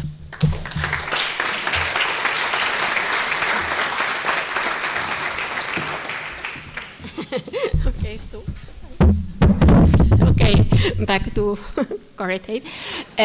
So we have time for a few questions from the audience, from the speakers.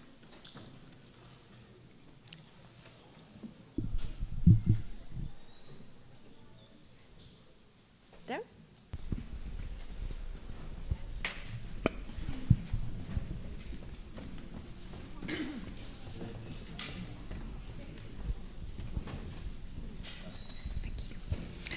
Yes, thank you. My name is Britt Dahmen from the University of Cologne, and my question would be, how do all your great activities to social responsibility correspond to EDI policies for the alliances themselves? How do you fight against inequality, social responsibility within your universities? Do you have something like an EDI policy for the representation of marginalized groups, for example, to engage students, PhD students, or scientists within your alliances? This is my question.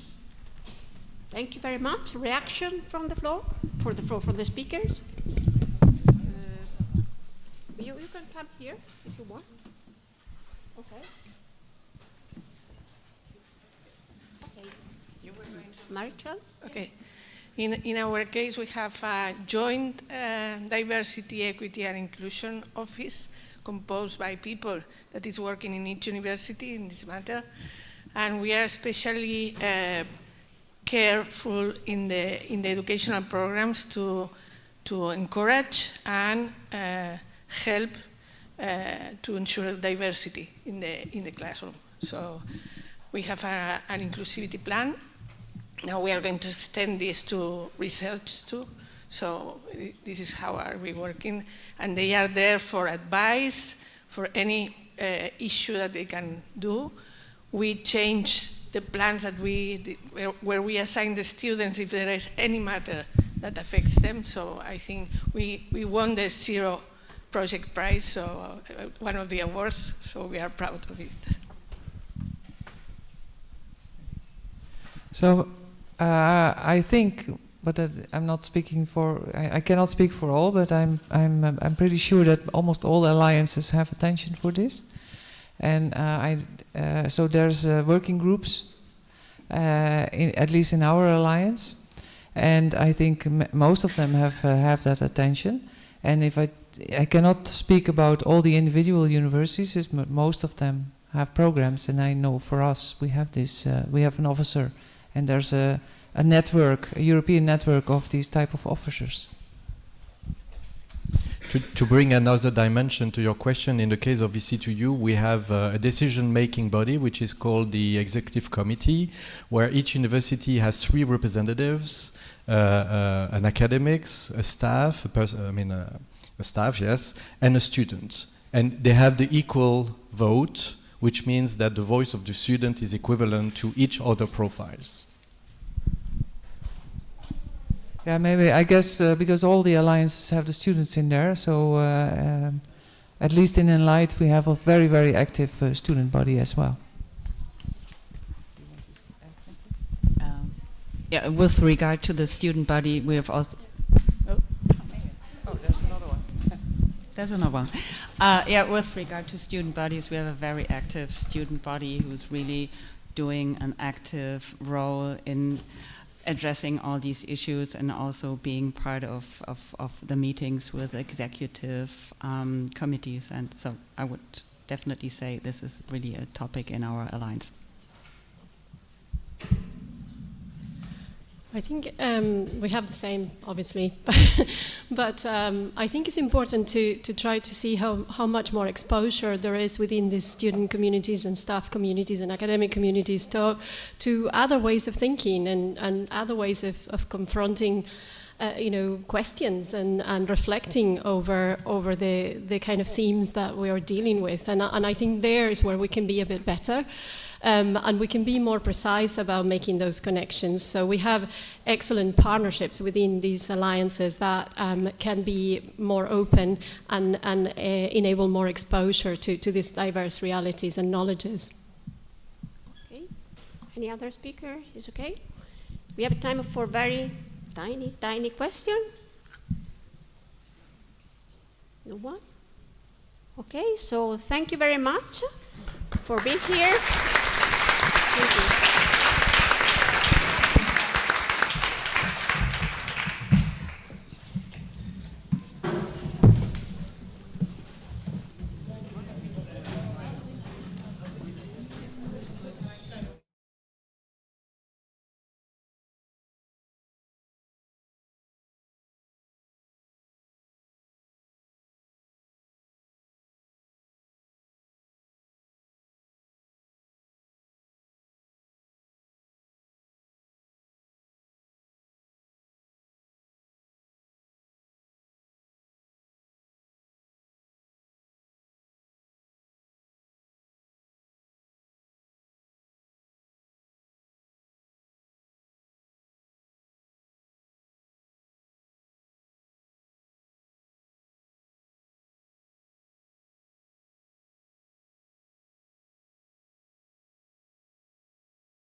But anyway, I realized why they made me the president of the jury, because they were all in the previous session. And that's why. So anyway, I would like to, where are they? Oh, there you are. I would like to, the jury, I'm speaking on behalf of all the jury, would like to congratulate everybody for your outstanding performances. And I'm from your field, so I understood absolutely everything, which is very annoying. But for this competition, not in general, okay? But luckily we had a lot of members of the jury, a minority of members of the jury were not from these fields. And they didn't know anything about your work, and that was also very important for us to decide. So congratulations on not making it this far. Hope you have outstanding careers. Hope all PhD students get a contract, Almudena. I think that is your fight.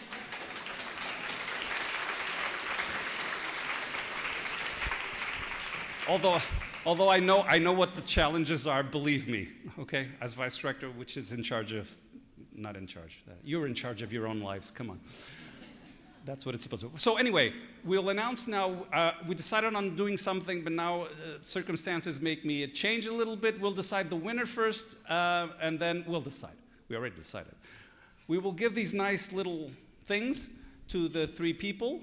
Where are these? Whatever, never mind. So the winner, after much debate and discussion, we wanted something to burn, and burn white, so you would, like the Pope, but apparently they don't let fires inside the University of Bologna for some reason. I didn't understand that. So anyway, congratulations, Almudena. You are the winner.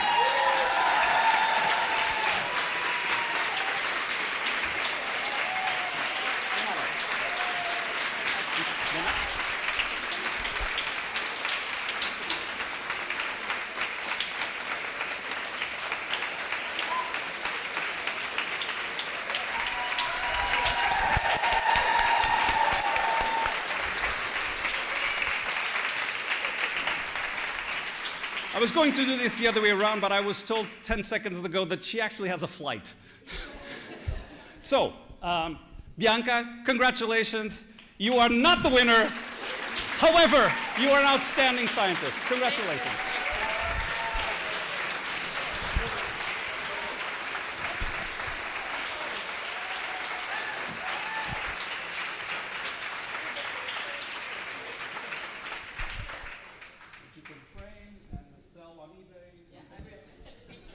Okay, cheers.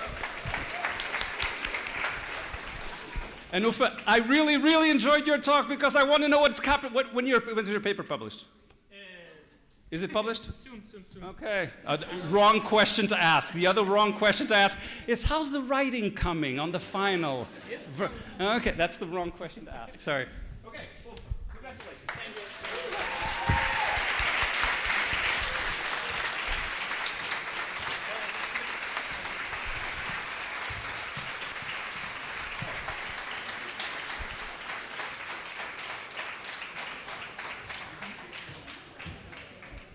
Okay, so if this doesn't work, do theater. Okay, thanks. You'd be great. I was more thinking about stand-up, but... Stand-up, yeah, why not? Scientific stand-up. That would be good. The market would not be great for that. No. Anyway, congratulations to everybody. Oh, and another picture.